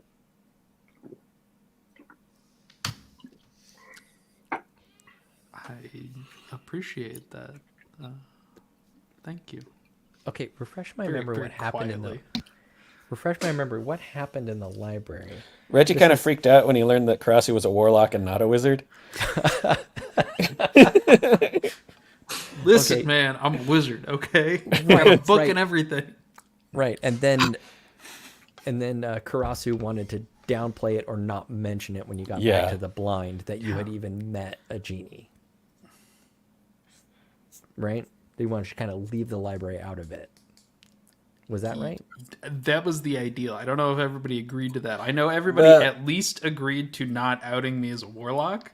Not outing your connection to the genie, but I don't think we can not mention the genie Yeah, because I- Cho and I wanted the, everybody not to, but I don't think that's going to happen. yeah. Right. Yeah, I don't think you can trust. I think you can. Well, let's say it this way. I think you can trust Cho to not To not lie. lie, yeah. Yeah. I think I can trust him to support the blind over anything Yes. else. Right. So you are all 4 brought down. And Can I, before this gets started, can I request a 10-minute break? yes. Let's take a 10-minute break and then come back. Is there a break? Yes, Is there break sir. music? You want the thing? Yeah, can we break dance? Yeah, dude, I got you. All right. Let's take Oh, wait, a hold on. 10-minute party break. I click the thing. See.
I may We have return. forgotten that I had to cancel it. You know, I probably could have figured it out, but I didn't. Hello. Welcome back. We took a break. I don't know what y'all took a break for, but I took a break for bourbon. Best break. I did have some in my Care Bear mug. That's perfect. Speaking of Care Bears, not a good segue. Bad segue. Interesting. Yeah. So as you are led to the group proper and you see your compatriot from your team being held, although, like, you know from us talking about the blind, well, you guys decided that there is such a thing as crime. But the punishments are interesting because with such a small population of survivors in the end of the world, it's not like you can just like do anything with them, right? You're not gonna like You just put them to work. yeah, you just put them to work.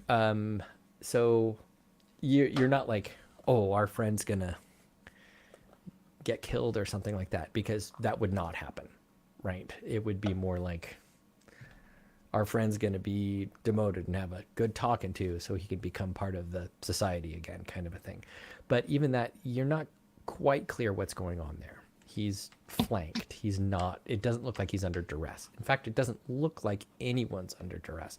But what is interesting and is also very strange is you are not put in with the rest of the people who are standing in audience. You are put up front with the people who have been separated. So, you know, members of those other teams, you are up front. So you are now on the base of the green. Well, I say green, but you know, it's like green with moss and not green with, you know, verdant grass or anything like that, area of the forum, surrounded in the front in a semicircle, as is customary, by the respective councils, you know, the Council of Faith, the Council of Elders, the Council of Youth, the Council of Adults, the, you know, each job has their own council as well, and they're all there,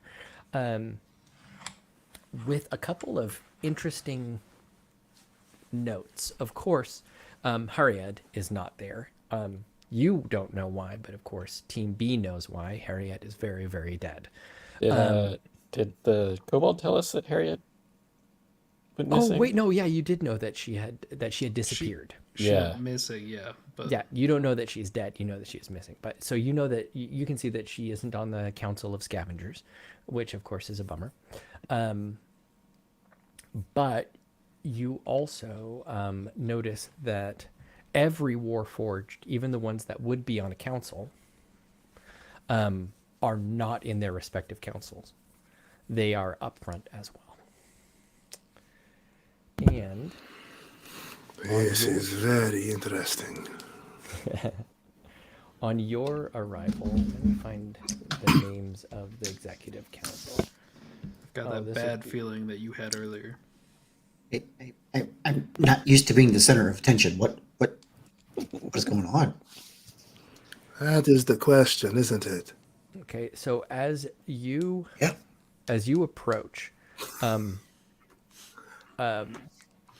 one of the people who often speaks for the executive council. So, the executive council is kind of like the get shit done council. Like most of the time, councils will be like, you know, they'll decide their own stuff and then talk to everybody, and you know, like it's kind of a communal decision.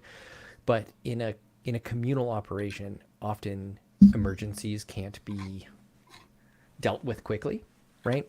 So there is actually an executive council, and they are, you know, voted in by the community to basically ask for forgiveness and not for permission, right?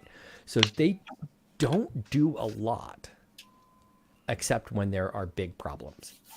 And so one of the speakers of the executive council, a dark elf, man, you know, on the verge of middle age, Oh wait, no, it's an elf. So would be on the verge of middle age for for most races, but still has the tinge of a like a 20-year-old. Long strands of bone white hair with deep dark purple skin. He stands up, and you know this person because of course you may have been somebody who voted for him, who is actually a farmer, but is well respected in the blind themselves for being able to make pretty deep and instant decisions. And their name is Rudha. And Rudha stands up and says, "The effects of this last week have been unprecedented and startling. For those of us who fear the law of power, it makes us feel seen, perhaps. Or for those of us who do not fear it, hopeful. But in the wake of the cave-in and the tragedy, there have been too many things, too many signs, too many portents, too many aspects of sudden and powerful change that we must come together now as a community and decide what to do with these ramifications. As many of you know, the Warforged among us and before us have changed.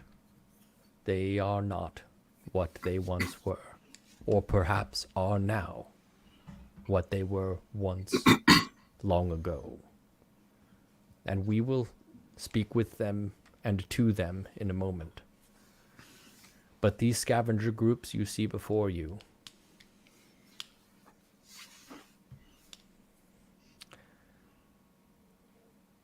have met with entities only read about by the librarians. He motions over to...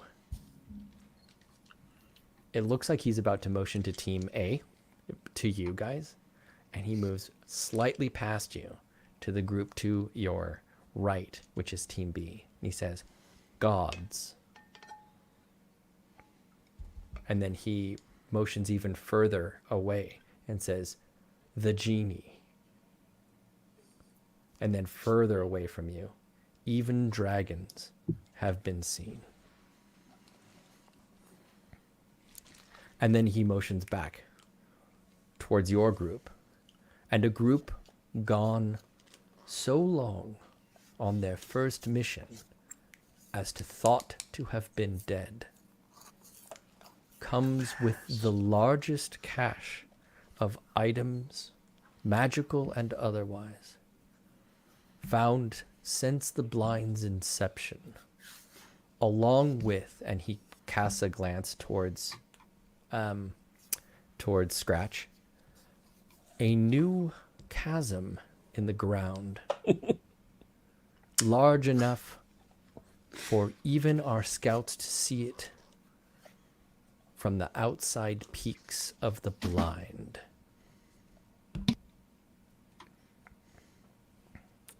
That is why he is over there. I kind of figured, yes. That is fair. He did do that. This is true. He looks like he's about to say something else, but an air genasi, actually somebody that I believe that Shafak would know because they are of the healer caste. They're an apothecary. Stands up. Their name is Pasiel. They go by Pash. of course, with the light, airy touch of an air genasi, puts their hand, which looks strangely like white and pale, even though it's slightly blue, against the skin of this incredibly, dark elf, and says, "But we're not here to punish. We can't punish. We are here to figure out what's going on and how to go forward." Right? And I was gonna say we just did our job super and well. and Ruda sits down, and this air genasi says, "Friends, let's start with the Warforged. Let's begin with what they have to say, and ask them whatever we might, all of us." And she even looks at the other people who are standing in front, you and the other people that are standing there. Anything that they have to say, and for us to understand, and then we can move from there. The Warforged have prepared a statement. Is that so? And there's a Warforged on one of the councils. There it is. You were supposed to meet with them. They're actually on the Council of Faith, and they follow the God of Order, and their name is Ridwa, and they were supposed to meet you at the ring, but were blocked, probably because this was going on, like this whole thing was being orchestrated. And also a gardener, like you guys all, like there's only 15 freaking Warforged. You know what they do. You know what they do. This one's also they identify as male and is a gardener, and by all accounts has been like, is modest and kind, and is carrying themselves very differently right now. Instead of like carrying like farming gear, and like hunched over, it's fully straight. In fact, all of the Warforged look different. They like their posture is very, very different. And Ridwa steps forward into the place of the foyer that carries the most sound, and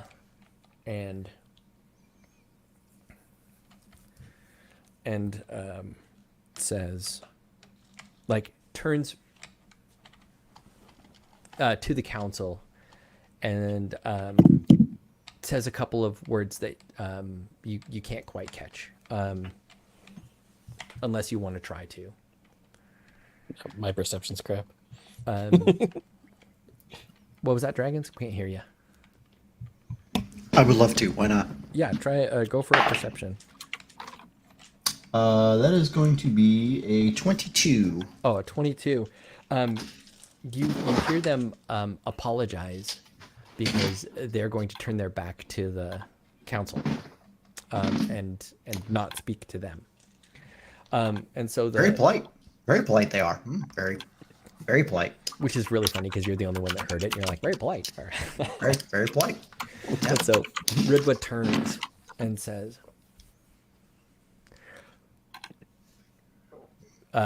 many of you are justifiably worried about what happened with us as a whole days ago when we were all found in our position of prayer.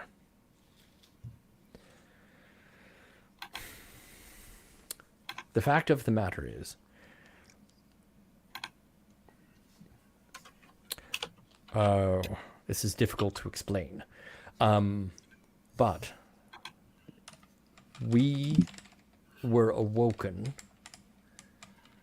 when the first god was awakened. So, some 5 days, perhaps 6 days ago, by this count now, War was released from her enclosure.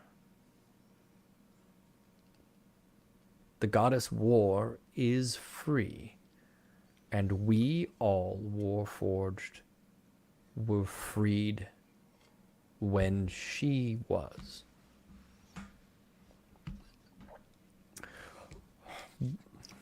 We've been discussing this as the Warforged, and we're not sure that that's going to make sense to you. So, we will explain this now. The Warforged are mouthpieces of the gods, created originally by War and by those in what you would call perhaps Mechanus, or the plane of machines. During Leads over to Reggie. That makes sense. War forged, after all. It's quite literal, yes. Yes. we were all created during the beginning of what we all call the ruin.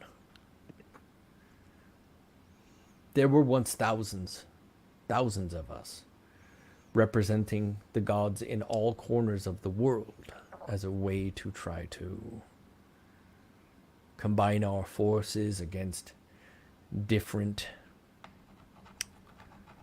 foes, different issues, just a series of cataclysms. When I say we were awoken, it means we were reminded of our purpose once a god was present, because until then, no gods were present. So we were just acting on our personalities and not our purpose. There was a sort of sending, and she, when they say this, they look over towards the librarians,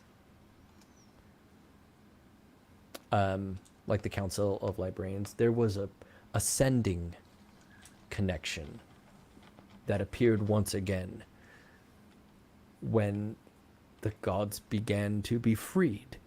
And every time a god is freed, we can hear them when they want to be heard, and know that there is a direct sending between the Warforged designed for that god and the god itself.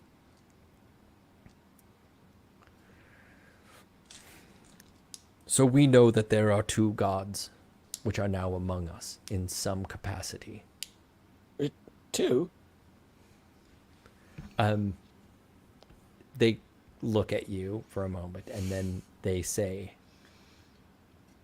and then they look back at one of the Warforged, because remember, this one's order, right? Yeah.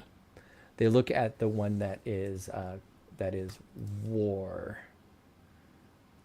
I'm gonna try and find it really quick in my spreadsheet, because that's why I have they look over. It's Arisaja, which is a Warforged, which is actually one of the custodians, which is funny because that means they're basically a glorified garbage person. Janitor. And they look over at them and they gesture War, and then look back at your group with kind of a knowing look. And then here it is. There it is. And then there's man, these random names that I pulled out. The random name generator was unkind to you. What should be the Warforged that's assigned with city? What should their name be? Give me one. I'm gonna change this right now. It's too big. Give me a name. Mecca. Mecca. And then he looks over at Mecca, who is a sentinel, at least right now, and is actually part of the witnesses, and says, "And city," and then gives a knowing glance over to the second group, to Team B. "We know two are free. So this is who we are and our original purpose. And we know that the rest of the gods are dormant. And we know that each one of us survives. But we can feel no other Warforged.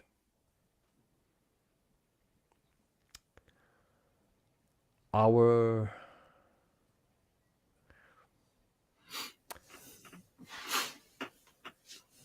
statement stops there. Are there questions from the community?" And there's like a murmur, but nobody really wants to say anything. In this moment, I'm going to let you guys ask questions first, if you'd like.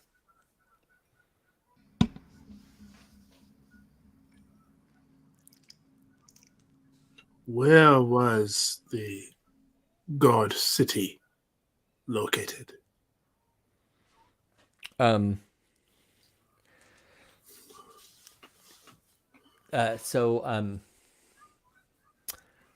Ridwa looks at you and says, "Here in Hume, but I'm sure your compatriots will have more to say on that."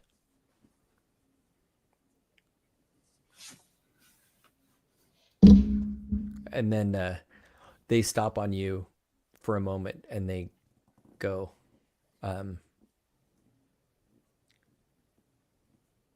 "Son of the Astral Keeper."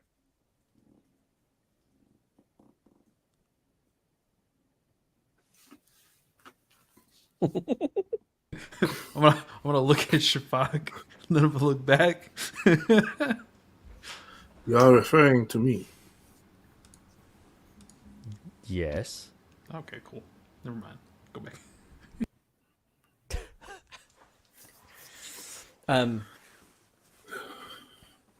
What can I do for you? Well, for us, we would hope that the rest of the gods would be freed, but that is for the community to decide. And then that the dark elf from the dark elf from the executive council says, "If you know of the ruin, what started the ruin?"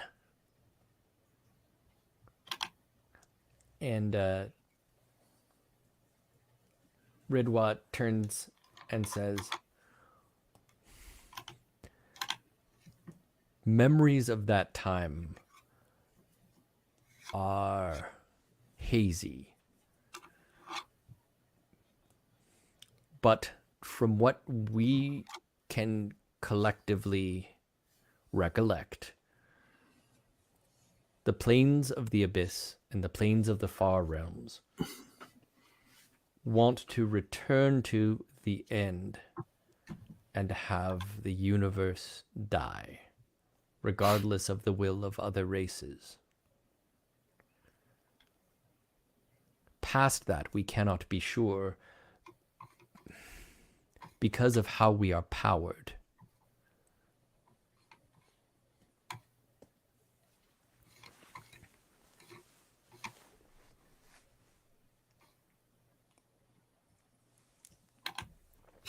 Forgive me if this was something that may have been already explained, but how exactly are you powered? That's a great question. It's a great question. I'd love to know. Yep. The Warforged, all as much as robots can look uncomfortable, they look uncomfortable, and they actually dart glances towards the group of Kalishtar that tend to huddle together, and they look back towards Ridwa and nod, and Ridwa says, "We are each powered by souls from the ethereal realm. When a soul passes into the ethereal realm, it can be collected by a Warforged. This is normally done at random. That spirit provides the personality for the Warforged and the power for the Warforged, but is not that spirit anymore. In the process, that spirit is burned and is gone within the normal lifespan of what that spirit once was, and then a new soul, if you will, is assigned and burned as power. We do not have any control over this. The gods have deemed it such." Does the soul get a choice? That's a good question. No. That is not the best answer. We also do not get a choice. We were born of war and necessity.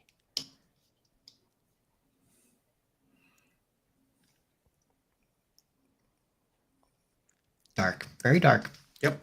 Dark. Yep. Very dark. But also because of this, we only have small pieces of writing, small pieces of information to guide us, because when the personalities shift, we still have our root programming, so we know what we are for, but we do not have the experiences of those souls. It dies with those souls.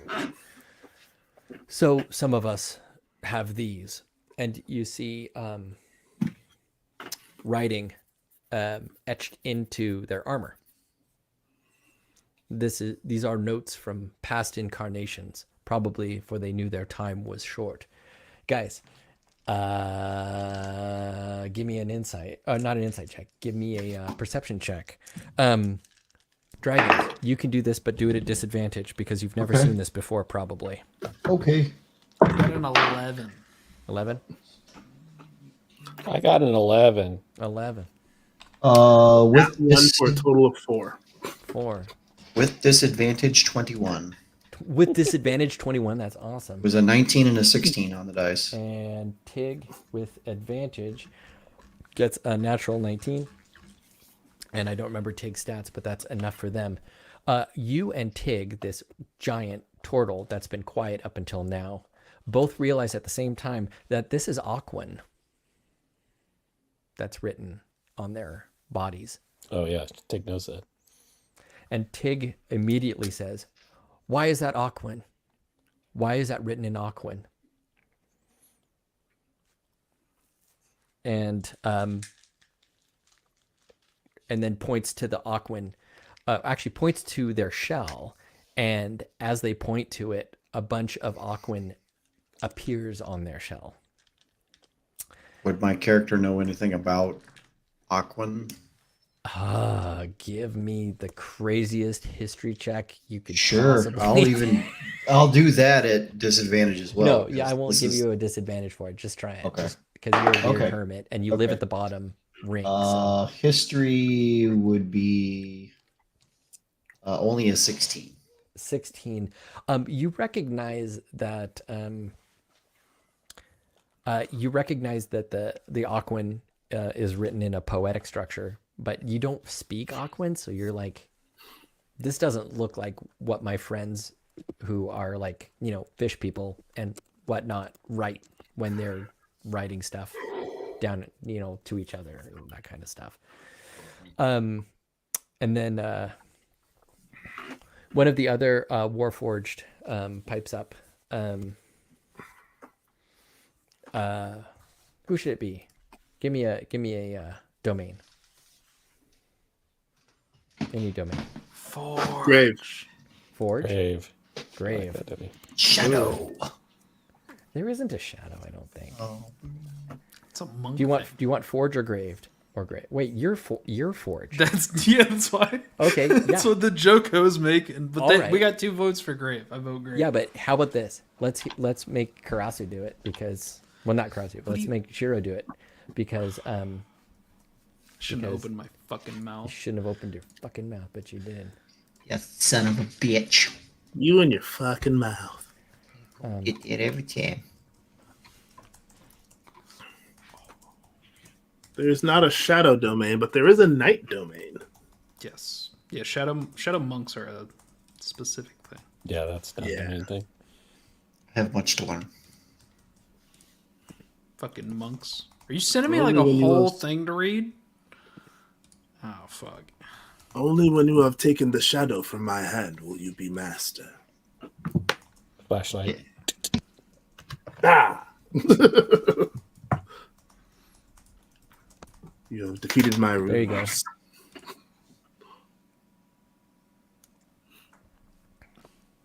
Oh, am I saying this? Whatever you want to say that's about that, however you want to phrase it, and also describe what you look like. Okay. The Warforged that gets up is probably a head taller than the other Warforged and significantly wider than the other ones. The quote about him making it through a gate was real. It looks like it would be a tight squeeze. He's massive. He's got like plated shoulder pads over. Not like mechanical looking, more like he's covered in sheets of metal all over his body. He drags alongside him just a large single-handed hammer that is just a stick of leather connected to a large stone block. Yeah. Otherwise, he's relatively normally warforged, just mechanical and covered in sheets of metal.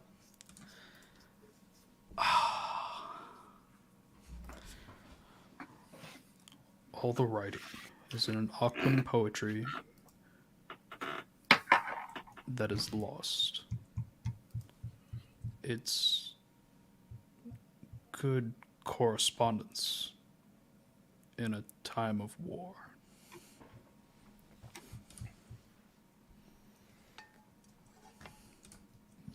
Is this like a wind talkers kind of thing? Tig looks like they're running something through their mind, and they go, yeah, you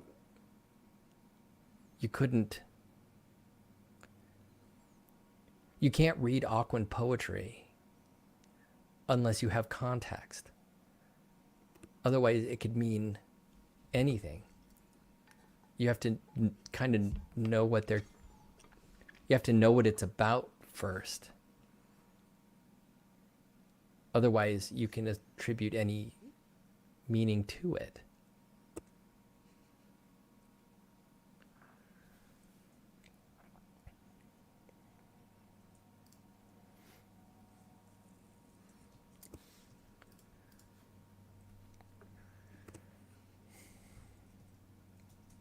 Somebody from the audience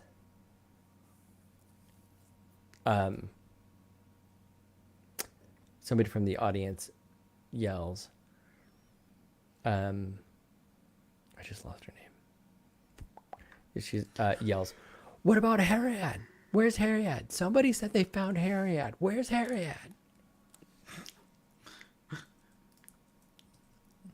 And somebody from the B team comes forward, which cannot be Banger, because Banger Wasn't there. wasn't there. Got lost on the way. Yeah, is he I got here lost. now? Banger Yeah, is there. I got Yeah, lost. they found him.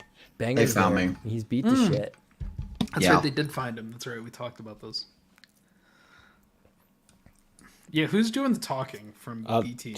Shale, the little crystal man will do the talking if you want. Yeah, go for it. So they step forward and go, so it turns out that Harriet died quite a while ago, and that her body was taken over by the god city. Everybody looks shocked, except for the Warforged that just kind of nod their head. They'd been secretly helping to run the blind and ensure its safety for years.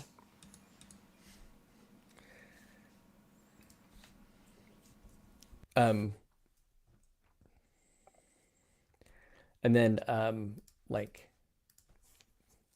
somebody else from the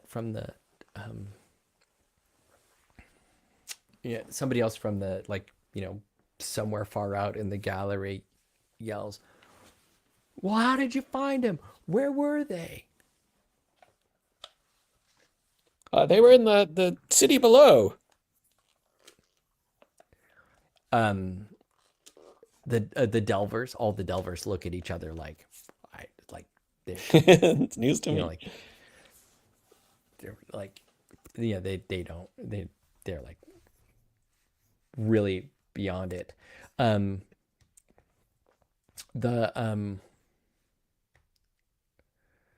see, another executive council members, a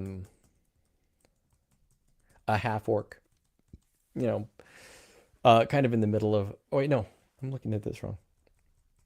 No, I'm looking at it right. An older, not like ancient, but an older half orc. As everyone's like murmuring and talking and doing some stuff like that, slams this, I would say cane, but it's probably just made out of metal, just thick on the ground, and says, look, word travels fast, and there's a lot of people saying a lot of things, and there's probably a lot of just gossip going out. Look, this team found Harriet. Harriet had been possessed somehow, right? And they found her with what, Crystal Man? It's Shay. Shay, right? Crystal Man, right? They were in, obviously upside down, in a large structure that had a bunch of gates in it. We managed to open, we'll say, a gate, and it turned out it was an arcane travel device. You can step through the gates and be transported to another part of the world. And the other thing, the boots. Come on. Oh, yeah. And we all got these boots. And here, I'll demonstrate. And I just take off across the entire distance of the blind and come back. So, you can only go 7 steps, right? So, Yeah, so yeah, 3 steps away, 3 steps 3 back. steps back. Oh, he's gone. Iro Fucking just shakes ways his away. head and is just. He's fucking gone. So, of course, B team or A team, this is insane, right? Someone's talking about gates to the rest of the world, and there's just been open teleportation in the blind. Reggie, your family is pissed, right? Because they're building the veil to try and make it so that you can't be detected, and someone just set off some sort of huge magical spell in the blind. People are are shocked, and there's calls for order, all sorts of crazy stuff. Everyone, please remain calm. Should I not have done that? You guys! I Getting love feisty in here. Wow. This is fun. I love Shay. It is true they did ask. Eyes fall to your team. Thankfully, the first one to speak is not that dark elf, but kind of strangely creeping from behind the council is one of the Arachne. So it's dragons. It's kind of like a drider, but it's not a drider, but it is like, centaur spider. But it person. is a driver. Kind of. Dude, Yeah. all I can think of is the goddamn spider from Baldur's Gate 3. That's all I Yeah. don't know that one. Fucking spider. Everyone that knows this particular spider knows that they are not just part of the executive council, but they run the librarians. She's older and a widow, like a black widow, colored appropriately.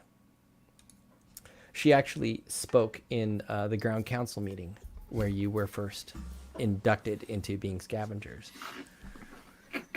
And like all of the Arachne are strangely creepy, right? Because they're so weirdly predatory.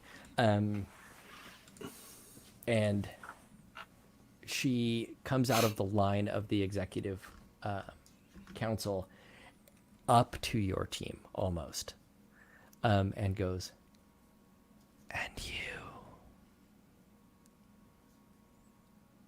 you, with the cash you brought back, and how late you were, what did you find? We're the ones who found war.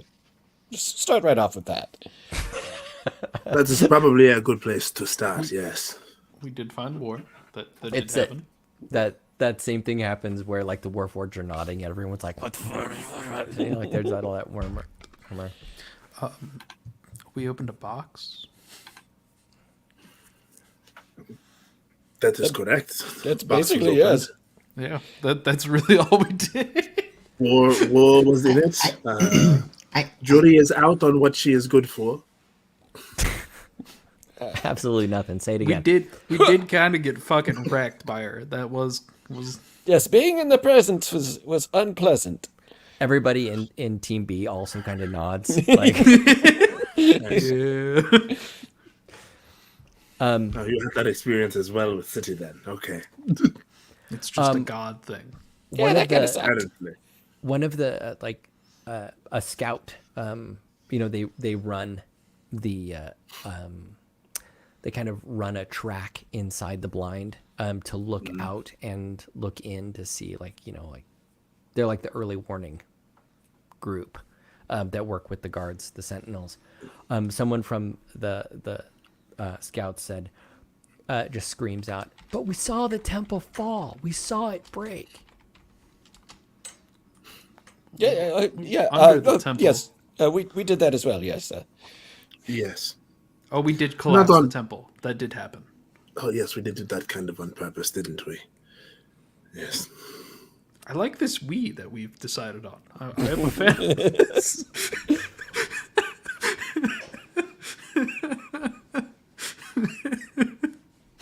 And then someone goes, "Well, how did you get out? And why were you so far to the south when that one erupted the ground? Like, how did that one erupt the ground?"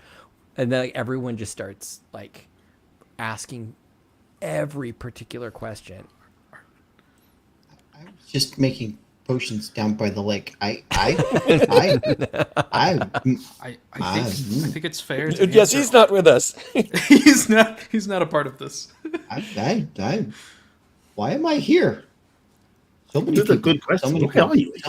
So many people. You I said can't someone even- just picked you up and then just left you here? What was the lady's name that picked me up? Harriet. Harriet.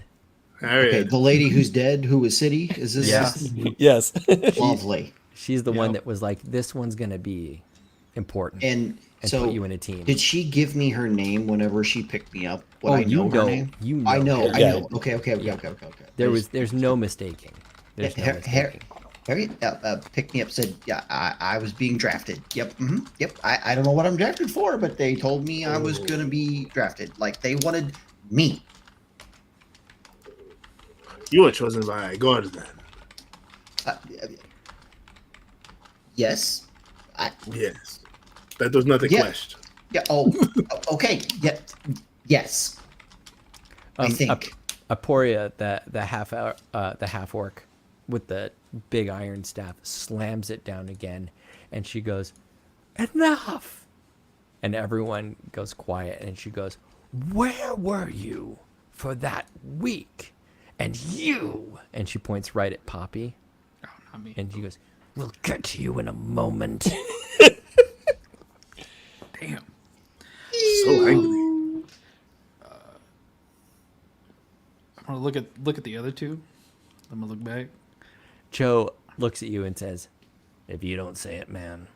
Oh yeah, Cho's here. Fuck. Yeah. we can't Yeah, just we let gotta it not we gotta say come it. as clean as possible. Okay.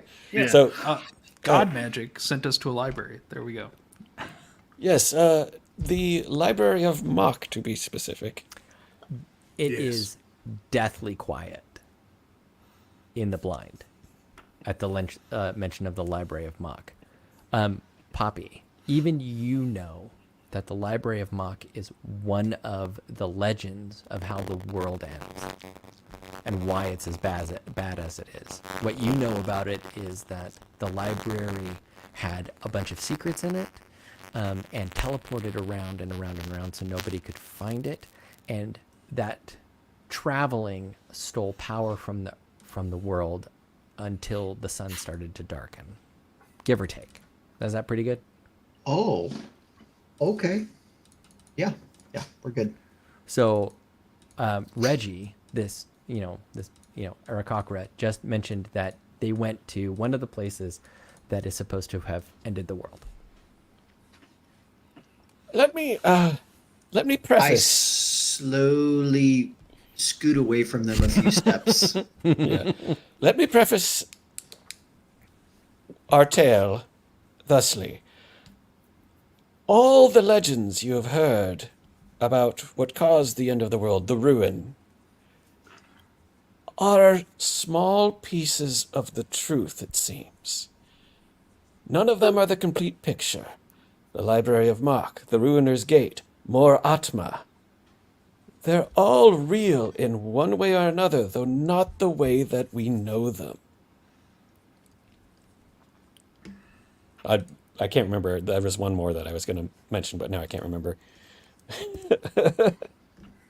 I can't remember how many we've gone through. We've gone through the ones where the stars were weapons. You are a robot, my man. Oh, yeah, you get that fuzzed sounds out again. great. Giggity. And now it shall be fine again. Yes. Indeed. You're good at this. You're getting good at this. Yes, thank you. Everybody is wrapped. They're all listening. Beneath the temple, we discovered a portal that led us to what we now know to be the basement of the Library of Mach. In that basement, we found a very strange box that, when we interacted with it, released the god of war, the goddess of war. After that encounter, the temple was swarmed by corrupted, and we had to collapse it in order to escape back into the portal, sealing off that end of it so that we would be safe from the corrupted. We ascended higher into the library and discovered that it was indeed the Library of Mach. It was quite the experience. Yes.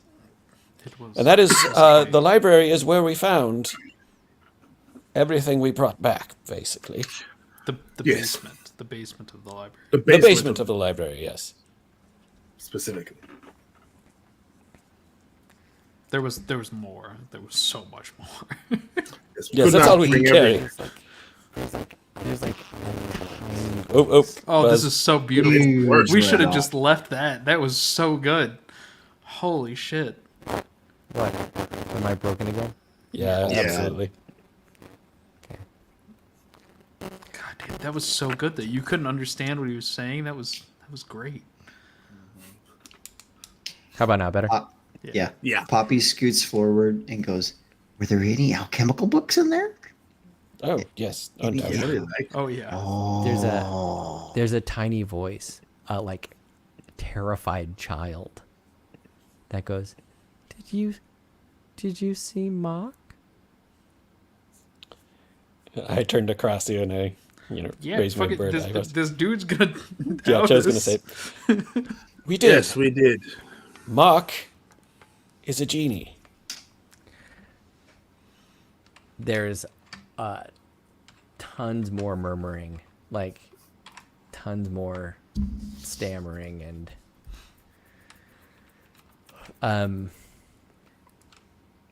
How much do we all know about genies in the blind?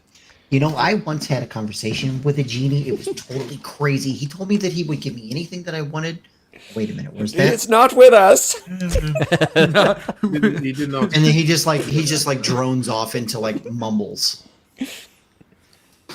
I like to imagine, by the way, like how many people are in this forum just like staring at us. so many. So 5,000 people. I like to Thousands. imagine like just thousands of heads turning. So, Joff, that was a question for the DM, Oh. not for the audience. How What much? was it? How much do people in the blind know about genies, other than I'd three say- wishes come in a bottle? So generally, what people know about genies is, of course, wishes, and then just tons of folklore and like what you would now consider to be garbage. It's kind of like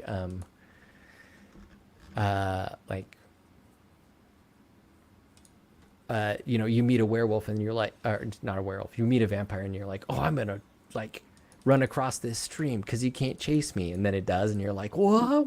But I knew that. Yeah. It's like one of those things. I would say that it's like different for different groups. So the librarians probably know different stories than most Right. people do, right? And would be willing to Yeah. tell them, but like the folklore is what's probably mostly No. known. Nobody listens to me about Morama. Nobody wants to talk about that shit. So genies, it turns out, are the guardians of the intersections between the various planes. Now, who was it that met a genie, right?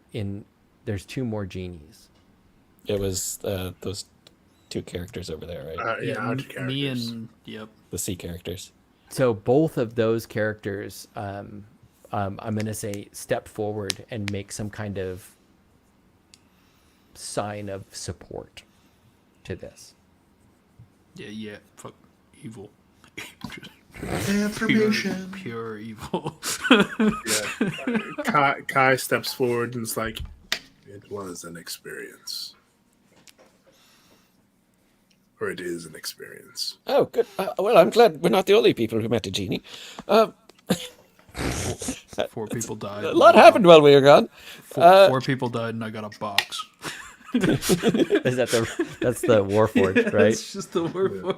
So they're like the Warforged group. My friends died, and I gained a second soul.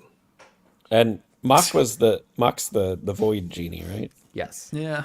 So, yes, I'll say that. So, Mock is the void genie. The Library of Mock is actually on Luna, the large moon.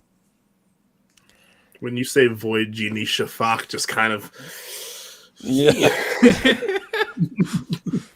When you say that the Library of Mock is on the moon, there is a moment where everybody Yes, I know how it sounds. Yes. Yes, they have to take it in for a second. So we were on the moon. Mark was very nice. To be fair, he was Yeah, he like was- a weird grandfather. Yeah, it's kindly uncle kind of. Both Yes. Cho and Via, like, because they're known, right? Because they're the East Wind. They've been scavengers for a long time. They turn around and they go, "Yes, we were on the moon." Like, Cho's like, they're right. Mark was kind of a nice guy. We were on the moon. They were there. Thank you, Joe. We should get a round of applause for Cho. Yeah.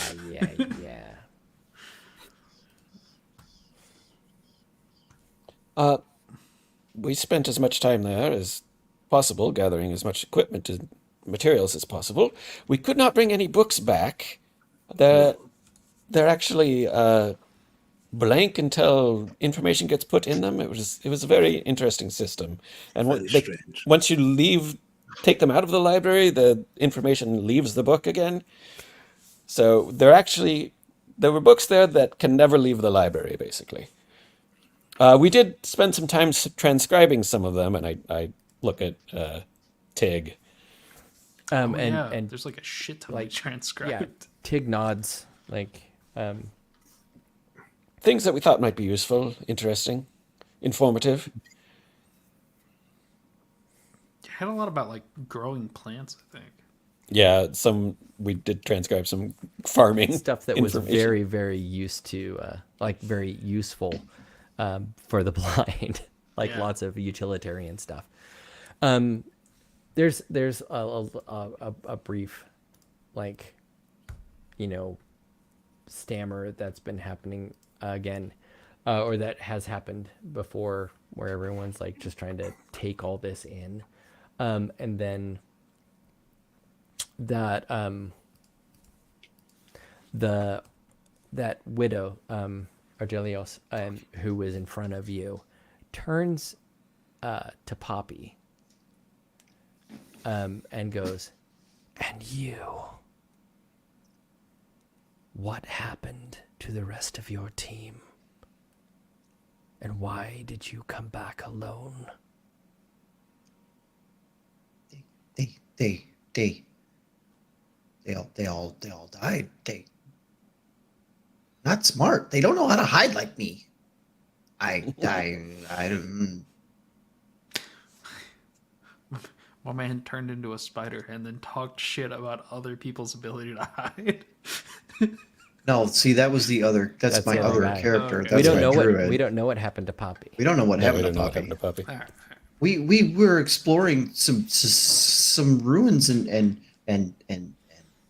like these things. They just came from nowhere, and I grab in my pouch and I kind of like lift up this big like ramshackle sack on the side, like thrown over my side, and I pull out a vial, and it's like you don't see anything in it. And I shake it. And when I shake it, you see these like little flecks of silver kind of in this vial, but there's no liquid in it. I just did and he takes it and he smashes it on the ground right underneath his feet, and he just disappears. Invisibility.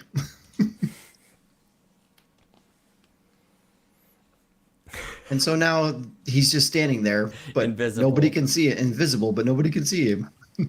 Okay, that also causes a lot of uproar because, like, Oh, what I- is invisibility? A third level spell? Second. A second level spell. Yeah, but then there's been like 3 teleportation spells cast. I should have been catching. I should have been like countering these. He has no real understanding of that per se, unless you tell me that he does. No. That's like you would know the law of power, but also you seem pretty nuts.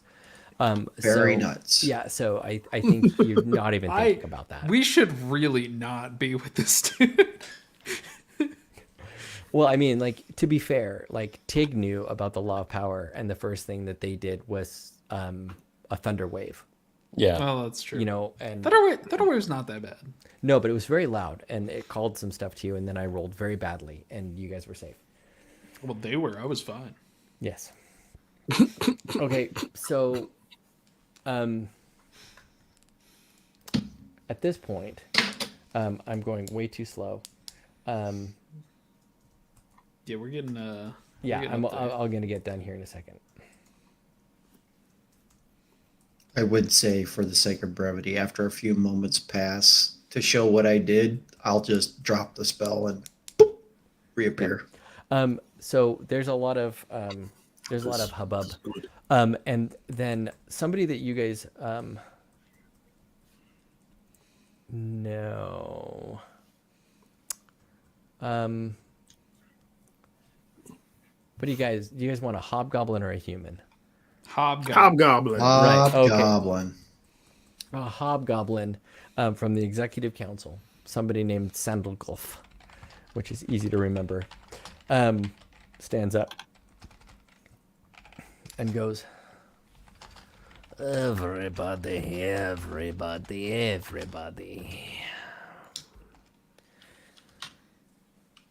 This, we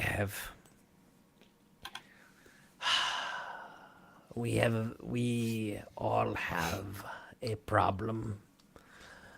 There are problems, but there are solutions. Yes. Okay. Listen to Sandal Golf. We will calm down. Here we have before us,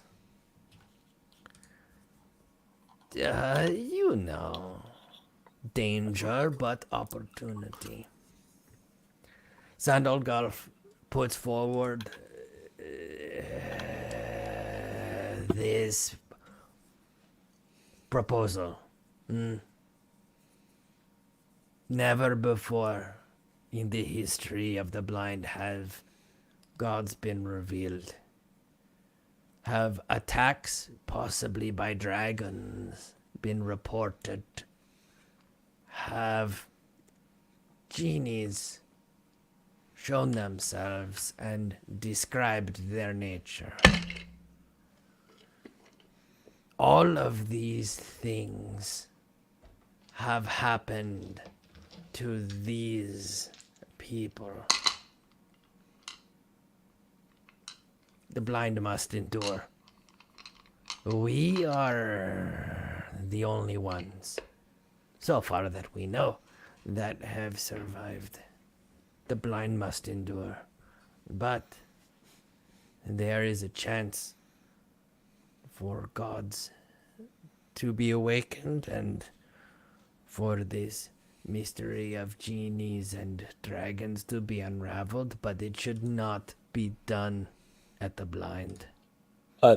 Shay wants to step forward and raise his hand. If I may. City told us something before he left. He said, to escape the mistakes of the past, all the gods must be united. We can't not fight together. We can't do it alone.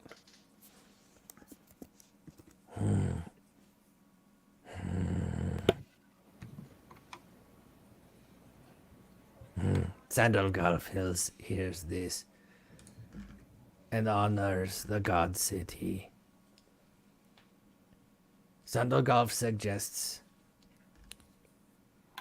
this group of powerful people is put in an outpost where they can take advantage of the portals and other things that we at the blind can provide to them to free the gods and make this force of good possible, while we at the blind do what we can to stay invisible. Yeah, he also said that the Veil project was probably the most important thing to work on the blind. Reggie's family looks incredibly proud. Kandra's like, yes.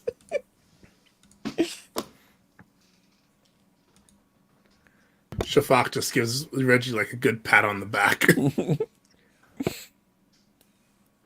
The Air Genasi steps forward and says, I second this, but you realize that means that all of the Warforged and all of these citizens will not be allowed back in the blind. Wait. What? This guy got fucked. His first time out. Peppy got fucked. His first time out, meets a genie. Everyone else dies. All And my things are he's- here. He's kicked out. I had a feeling this might happen. I feel like Poppy is a little bit like that guy from the Office. Is it Office Space with the red stapler?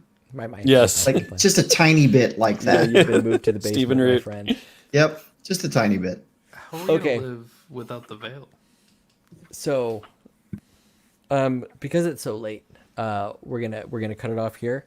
So I've learned a number of things. One of which is, even my new stripped down version is too short, or is too long.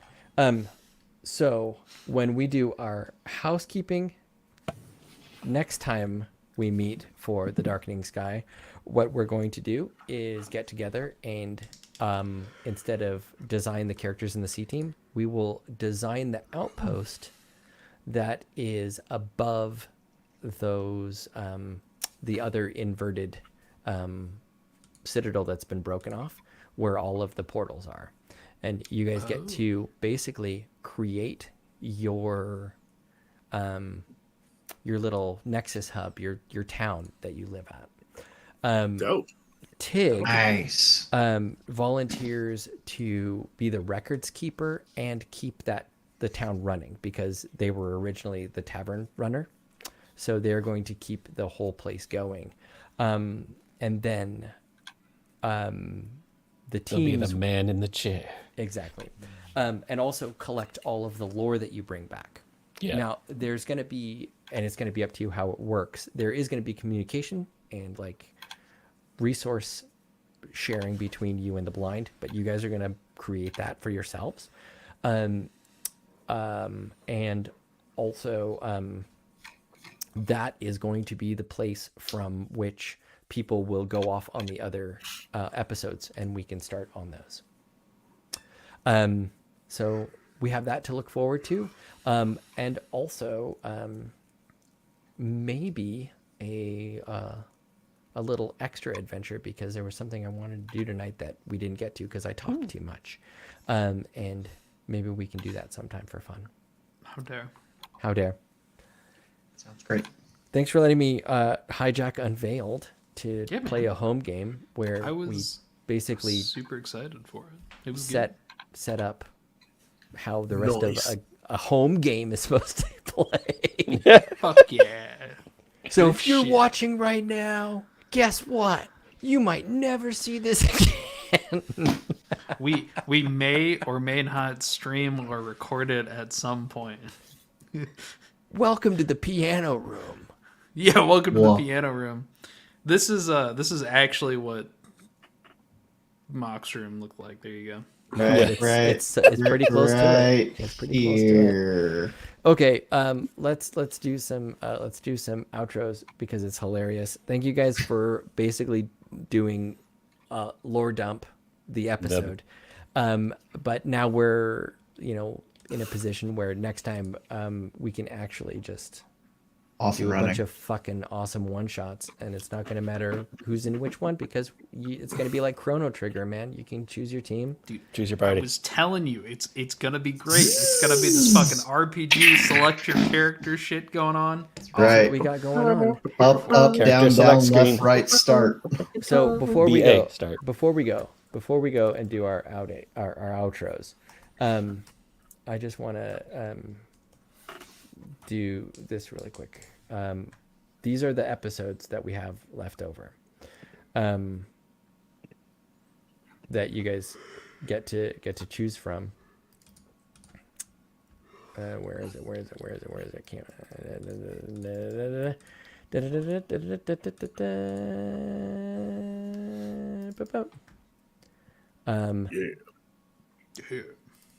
Hell yeah. It is.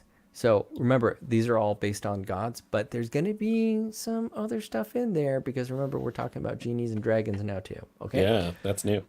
So these are the episodes that you guys get to choose from, and they're going to be pre-prepped. So when it's time to play, you guys get to vote on which ones you want to do.